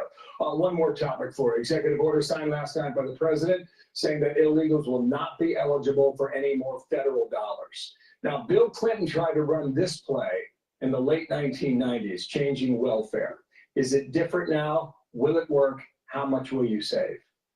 So there's a couple of things there. Your reference to Bill Clinton's a good reference on it. Don't forget Bill Clinton, and during his administration, reduced the federal workforce about 250,000 people. So everybody's screaming about President Trump reducing federal workforce. They weren't screaming when Bill Clinton did this decades ago on to reduce federal workforce as well. Same issues here. If we're going to get benefits, those benefits need to go to people legally present here and American citizens, not people illegally present. I don't see a long line of people saying, I really want my tax dollars to go to someone who broke our law and illegally came into the country, rather than going to schools, national defense, and transportation.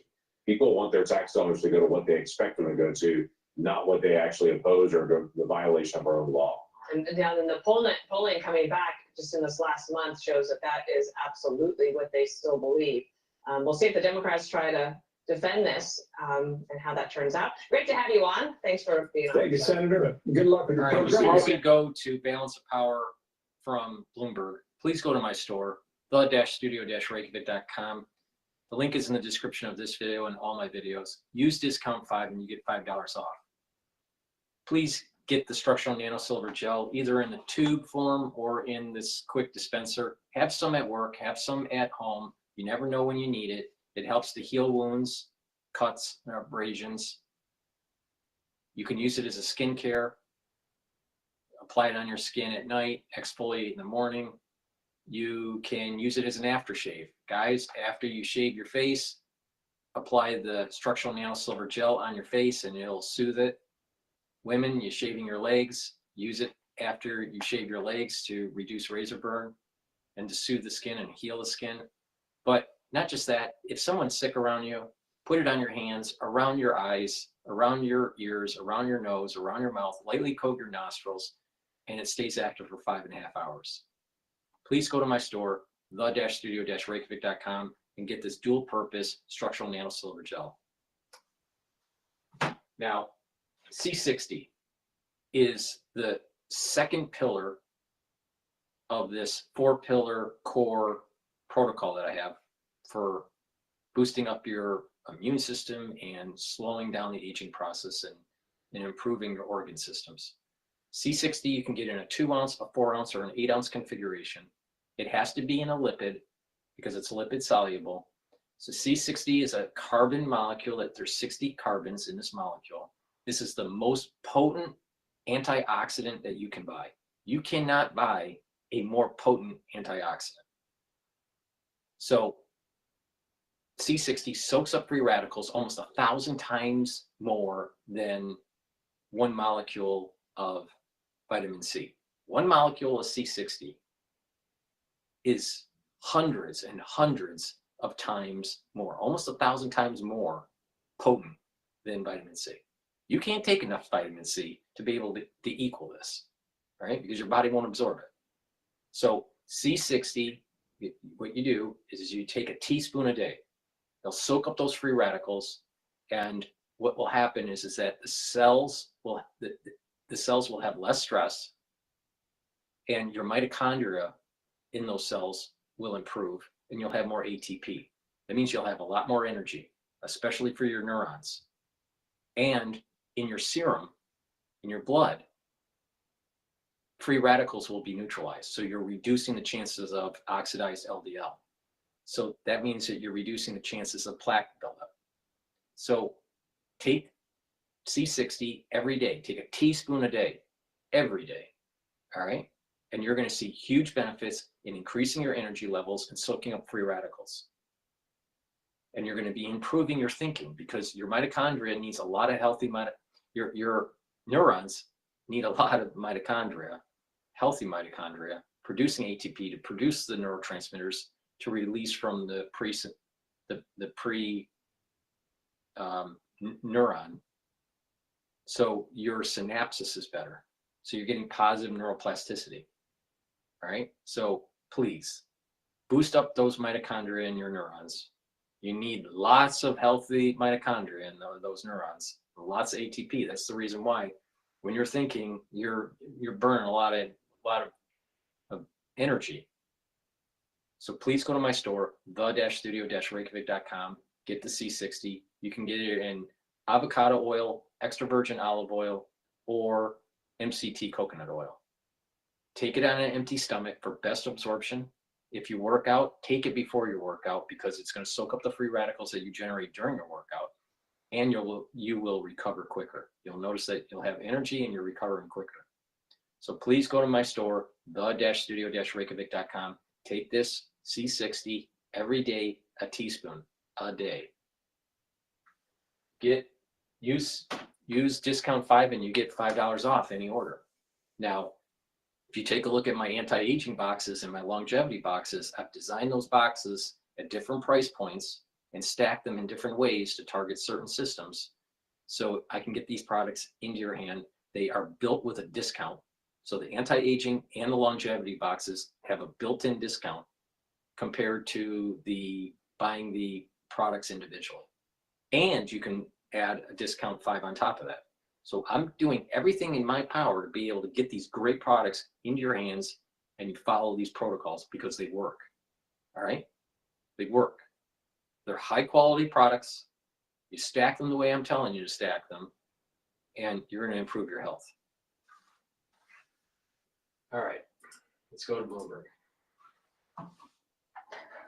Anne Marie, I have said publicly that I will talk about what the Fed has done.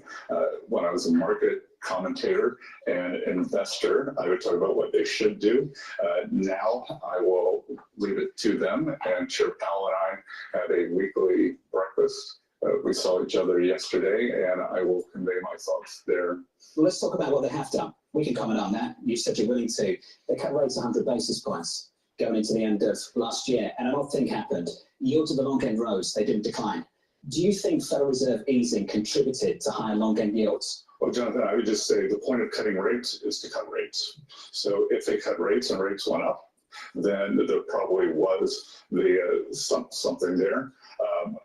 I thought that the rate cut in September, I said it maybe even on your show here, that it was oversized. The market responded, but now we're seeing term premium come back down. So we'll see what happens from here. Do you think the current rate right now is enough to bring down 10-year yields over time just by virtue of being restrictive? again, I'm not going to comment on current policy. I am curious, you talk about how you do look at the 10-year yield every single day. I love that. I love that you're the top bond salesman in the United States. And I'm wondering, are you expecting it or hoping it to go down from here? Is that necessary to achieve your 3% growth target? Well, what's necessary are the underlying conditions. So the underlying conditions that we need for yields to come down, for growth to go back up. We've got this affordability crisis in housing. We've got an affordability crisis in the auto payments. So, one thing that would be very stimulative, and as Jonathan mentioned earlier, the 10 years come down, or rates have come down every week since Donald Trump's been president. So if we can continue that for 52 weeks, that'd be great. And it would be a win for the American people, which at the end of the day, that is our goal. So if we do what we say we're going to do, if we can rein in the budget deficit, if we have non-inflationary growth, if we bring down energy prices, and I think now that I have the numbers on the inside, there was a contributor to this massive inflation was regulation. I think you said earlier this morning that what if these things cause inflation? As Anne Marie just said, some of the policies. Well, what really happened under the previous administration was you created a demand shock with government spending, but it was met by supply constraints as there was more regulation. Treasury Secretary Scott Bessent in conversation earlier today on Bloomberg TV and radio, Bloomberg Surveillance.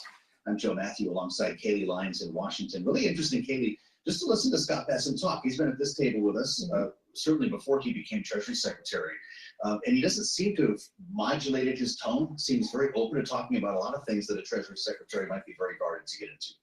Yeah, he is also vocally, obviously, in defense of the economic policies that have been put forward or are intended to be put forward by this administration, from tariffs to taxes, and of course, how all of it implicates the fiscal health of the United States and what issuance ultimately is going to look like. Interesting as well, later on in that conversation, our callers were asking him specifically about Ukraine, not only sanctions on Russia and the way in which they may be used in the ongoing negotiations toward peace talks, but as well the language around Vladimir Zelensky, the Ukrainian president, which has faced great pushback from other European leaders, especially. Yeah, and it's something that Donald Trump was talking about on Air Force One last night, suggesting that he was stood up in Kyiv, essentially. We know that was not the case, but whether a deal will come from this is another question. Let's assemble our political panel. We wanted to hear from Rick and Jeannie on this important conversation. Bloomberg Politics contributors, Republican strategist Rick Davis, Democratic analyst Jeannie Shanzano. Great to have you both back in the mix here. Rick, your thoughts on the man who replaced Janet Yellen. This is an interesting pick and has been frequently framed as the adult in the room when it comes to economic policy, but he's got to spin a lot of plates for Donald Trump here when it comes to tariffs, when it comes to tax cuts. How can he make plans when there's so much uncertainty at the beginning of this administration?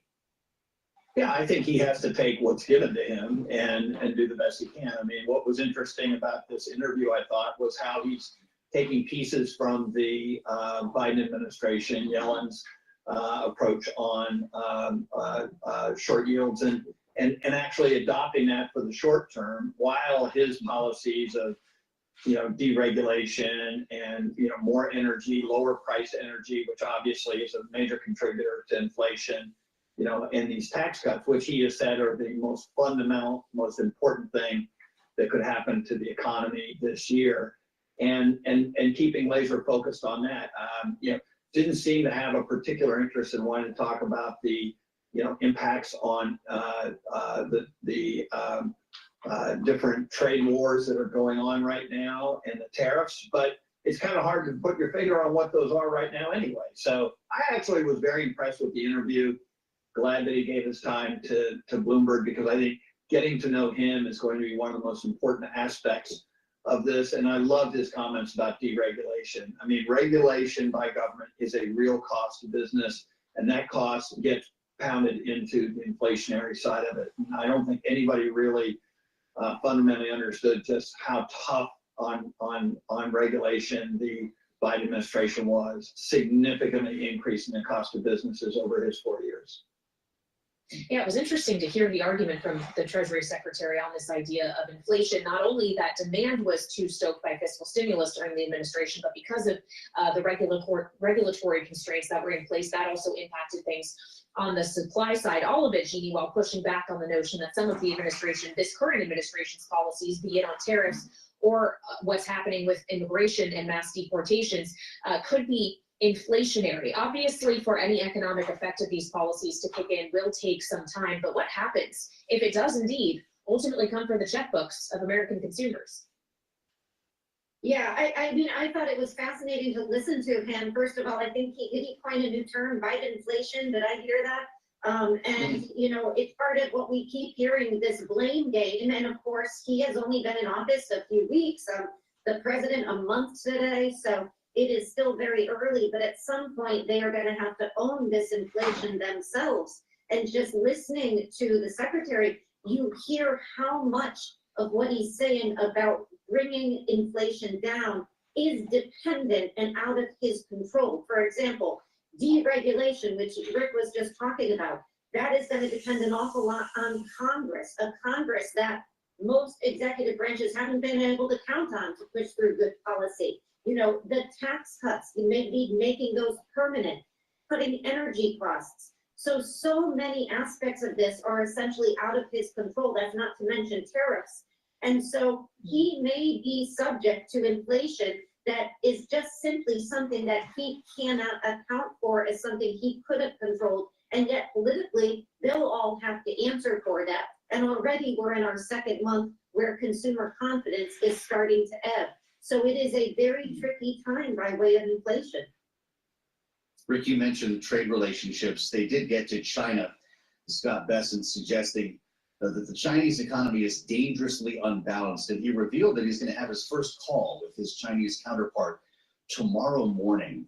What can they get done to make that a productive conversation before Donald Trump ever gets in a room or back on the line with President Xi? Well, I thought the point he made on the lack of balance was really interesting as it relates to the Chinese tariffs. His point is the way that China seems to be positioning is to grow themselves out of a recession by exporting more goods to other countries in order to support their own economy. If we're in a trade war with China, which certainly seems to be the policy of this administration, then that's going to take a big chunk out of that Chinese strategy of avoiding recession. And I thought putting on the table a recession in China was a pretty interesting tactical maneuver right before he meets with his counterpart. So it'll be interesting. The Biden administration started its All right, we're going to pivot over to Miller speaking with the press. 6 Mexican cartels and 2 transnational gangs, Tren de Aragua or TDA and MS-13. So 8 organizations in total are now formally designated as foreign terrorist organizations, which means that every single member of those organizations who operates on U.S. soil is now, as a legal matter, a terrorist, and they will be treated as terrorists. This is a sea change in U.S. policy. And this means the Department of Justice and the Department of Homeland Security, along with the rest of U.S. law enforcement and the Department of Defense, are now operating in a legal reality where these cartels are recognized as terrorists. And there will be a whole of government effort to remove these terrorists from our soil and to degrade their ability to threaten or undermine any American security or sovereignty interests. Border crossings, since the day he took office, are down 95%. I think it's almost impossible to even describe the scale and scope of that achievement. President Trump, within days of taking office, cut border crossings 95%. And those few who have dared to cross are being either prosecuted or deported. They're either facing significant jail time for trafficking, smuggling, harboring, aiding, impeding, or they're being immediately removed from our soil. Either way, at the end of the process, they are going home. He's re-implemented Remain in Mexico, and he has obtained historic cooperation from 4 countries all around the world in accepting their deportees back. And he's used the United States military to fully seal the southern border with a historic deployment of both active duty and National Guard troops resumed the building of infrastructure. He has opened up Guantanamo Bay, and he's using military aircraft to carry out deportations all across this country. And ICE is joining with ATF, DEA, and FBI to carry out the largest deportation operation in American history. The criminals are going home. The border is sealed shut. America is safe, sovereign, proud, and free. We are a nation that everyone in the world understands all across this planet. You do not come here illegally. You will not get in. You will go to jail. You will go home. You will not succeed. This is the biggest and most successful change in any area of law enforcement that this nation has ever seen, and he did it in under 1 month. Thank you. Well, thank you, Caroline. Thank you, Stephen. You know, one thing that President Trump cares most about is job creation, and it was about 7 years ago I had the honor of joining you in this room for the first time, and it looks like we've created a lot more jobs in the last month. Look at how many people are here. My estimate is about 180, but I didn't count. So thank you. It's really an honor to be back here. I think that I just want to go over a few things and then hand it off to Mike. The first thing is that the president has told us to prioritize fighting inflation. And he had to do that because, as you know, President Biden let inflation get completely out of control. And he did it with policies that made no sense. It made no sense. You know, a lot of times people say to us, our friends, the journalists, you know, why are you doing that? But you know, I like to think, why did they do that? Why did they spend so much money? And then why did the Fed print so much money so that we had inflation as high as we've ever seen since Jimmy Carter? So why did they do that? So we're addressing inflation. We didn't have to address it in the first term because it was always in the ones, almost always. But we're going to get it back there. And how are we doing it? Well, we're doing it with a plan that President Trump and I and others have talked about in the Oval that involves like every level of fighting inflation. First, the macroeconomic level. We're cutting spending. We're cutting spending in negotiations with people on the Hill. We're cutting spending with the advice of our IT consultant, Elon Musk. And then we're also looking into supply side things, like restoring Trump's tax cuts, maybe even expensing new factories so that there's an explosion of supply. If you have an explosion of supply and a reduction in government demand, then inflation goes way down. And then one of the things that you want to say is, well, when are you going to see it? Well, the first thing that you'll see when the markets believe that we're going to get inflation under control is that the 10-year Treasury rate goes down, because that's how they think about future expected inflation. And so we're still going to see some memory of Biden's inflation. It's not going to go away in a month. But the 10-year Treasury before the last consumer price index had dropped about 40 basis points. 40 basis points because markets were optimistic about our ability to fight inflation. 40 basis points is kind of not a fun thing to say. Economists talk that way, I apologize. But the way to think about it is, for a typical mortgage, if that affects the mortgage rate, then it's going to save a typical family buying a house about $1,000 a year. And that's just at our first bundle. Okay. The second thing we've done is we've had a lot of trade talks. In fact, I was just meeting a minister from Mexico with Howard Lutnick just a couple of hours ago. And we're talking about reciprocal trade, and we're also talking about the fentanyl crisis. And so reciprocal trade is about our government treating other governments the way they treat us. We want trade to be fair. It turns out that Americans have been disadvantaged by foreign governments over and over, and President Trump wants it to stop. And the fact that struck me as most noticeable when I started to look at what President Trump was asking us to do is that last year we had data, U.S. companies paid $370 billion in taxes to foreign governments. $370 billion.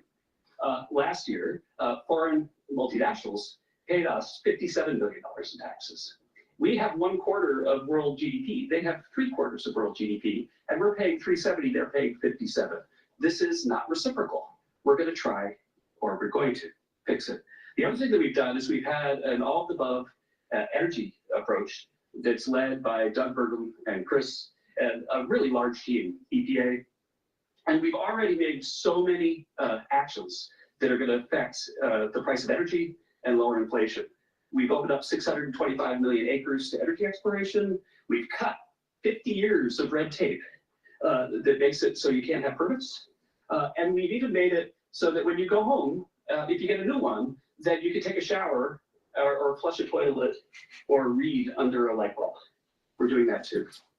So finally, please go to my store, the-studio-reykjavik.com. Get the Myotrol. Myotrol is a supplement to help you build muscle and maintain muscle. It helps with gene expression for muscles, muscle building, and muscle maintenance. It also helps the mitochondrial health, boosts up that energy levels that you need to maintain the muscle. Myotrol stacks really well with Gladiator barley if you want to supercharge your muscle and strength increase. Gladiator barley is a protein. It's a high density protein. So this would be the building blocks for the muscle to build up, and Myotrol helps with the gene expression to help build the muscle. So this stacks really well together. Please go to my store, the-studio-reykjavik.com, get the Myotrol and get the Gladiator barley, do some resistance training and gain muscle. This is very important. If you're an athlete, younger or older, this would be a great stack for you to build muscle and strength for your sport, but also for the ones that are older that aren't into sports. Gaining muscle is really important for longevity. So please go to my store, the-studio-reykjavik.com, prevent the atrophying of your muscles by taking supplements that help with the gene expression for building muscle and maintaining muscle, like Myotrol, and get the building blocks that you need for building and maintaining that muscle by taking this high density protein. Please go to my store, use discount 5, take this stack. It's a very powerful stack, but if you don't want to take the stack, you can take the Myotrol separately or the Gladiator barley separately. But this combo is pretty powerful. Please go to my store, the-studio-reykjavik.com. All right, let's continue on with the news coverage here. I had the honor of sitting in the Oval Office as President Trump spoke with President Putin, and then immediately spoke with President Zelensky, and both of them said only President Trump could bring both sides to the table, and only President Trump could stop the horrific fighting that has been going on now for the better part of 4 years, and that only President Trump could drive the world back to peace. Both of those leaders said that in back-to-back calls. And of course, we just had our historic talks mediated by our good friends and partners, Saudi Arabia. We give great thanks to Crown Prince Mohammed bin Salman for hosting, and sat down for the first time in years with the Russians and talked about a path forward with peace. On top of that, and one of the things that led to that was the tremendous confidence building measure that we had with the release of Mark Fogel. I'll remind everyone, the last time that we had an American released from the Russians, either we gave up a deadly spy, pressured our allies to give up a lethal killer, or we released under the Biden administration the world's most notorious arms dealer, Victor Bout, who, by the way, had one of his main clients for arms, the cartels in Mexico and Central America.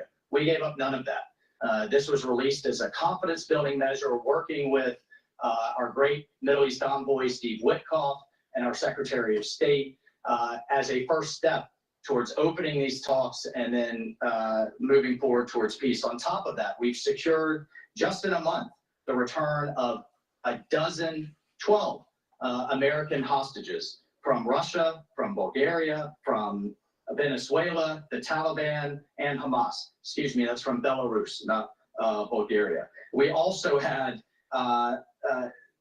for the first time in quite some time, we took out a senior leader of ISIS. And please go to my store, the-studio-reykjavik.com, and help support my work. We're covering the year 2025, and there's going to be 10 years of history wrapped up in this year. You're sensing it already. Every day is breaking news. Every day. Please go to my store, the-studio-reykjavik.com, get the great supplements, follow the way I stack. These are things that I take to improve my health. Now, Boomer Boost is a great way to get healthy. It has 68 nutrients. Take a look on my website and to go through the label and all of the ingredients that are in this powder. You get a big scooper in here, take 1 scoop a day, mix it with soft foods like hummus or yogurt or or you can put it in milk. Some people put it in a shake or a smoothie, filtered water, however you want to take it, but take it for your breakfast or for your lunch. You're going to get a lot of energy out of this. You're going to see within 72 hours a change in your energy level, and you're going to feel healthier, and you're going to sleep better within 72 hours. All right. Take it every day, and you're going to start to lose weight. Now, also, this targets certain systems, your heart and your cardiovascular system. It also targets your brain for better brain function. So you're going to sleep better. You're going to be able to concentrate better. And also, it helps to increase strength and improve the health of your muscles. And it boosts up your energy levels and boosts up your metabolism. So you're going to lose weight. It's a great way to get healthy. Please go to my store and get the Boomer Boost. Now, it works the best when you stack it with the barley. Now, there's two types of barley. Now, you can take the barley separately. It's up to you. There's two types: heirloom barley and gladiator barley. You take a half a scoop or a full scoop a day. Put it in the soft foods or filtered water or a smoothie, however you want to take it. Take it with the Boomer Boost if you're going to be taking the Boomer Boost. Take it in the morning or in the afternoon. All right. And do that every day. Now, what are the differences between the heirloom barley and the gladiator barley? You get all the benefit. You get basically heirloom barley. You're detoxifying your body, bringing down inflammation, and soaking up free radicals. All right. So you can just take this, and you're going to get healthier. It's a high density protein. So take a half a scoop or a full scoop of this a day to detoxify your body, to get high density nutritious protein, and to soak up free radicals. Gladiator barley, you get all the benefits of heirloom barley, but it also improves strength. All right. You can take them separately, right? Or you can take it with the Boomer Boost. And the best combo is to take the Boomer Boost and the gladiator barley if you want to gain strength and really control your A1C levels. Do some resistance training, do some working out, cardio, some resistance training, and this is a great way to get healthy. If you're an athlete and you want to improve your performance in your sport, take the gladiator barley with the Boomer Boost as your pre or post fueling, and you're going to recover quicker. All right. So this could be used for athletes, but you don't have to be an athlete to take this, but you will get gains if you're an athlete, especially if you take this stack with the Myotrol that I talked about earlier, because the Myotrol helps the gene expression to build muscle. So this will help with losing weight and controlling your A1C levels. That means you can reduce the chances of getting diabetes, reverse diabetes in most cases. Most people in the United States that have diabetes is because of lifestyle. So taking this, you're going to lose weight and get healthy. You're going to get healthy quick. But do resistance training and cardiovascular training. Make sure you do also stretching and balancing exercises.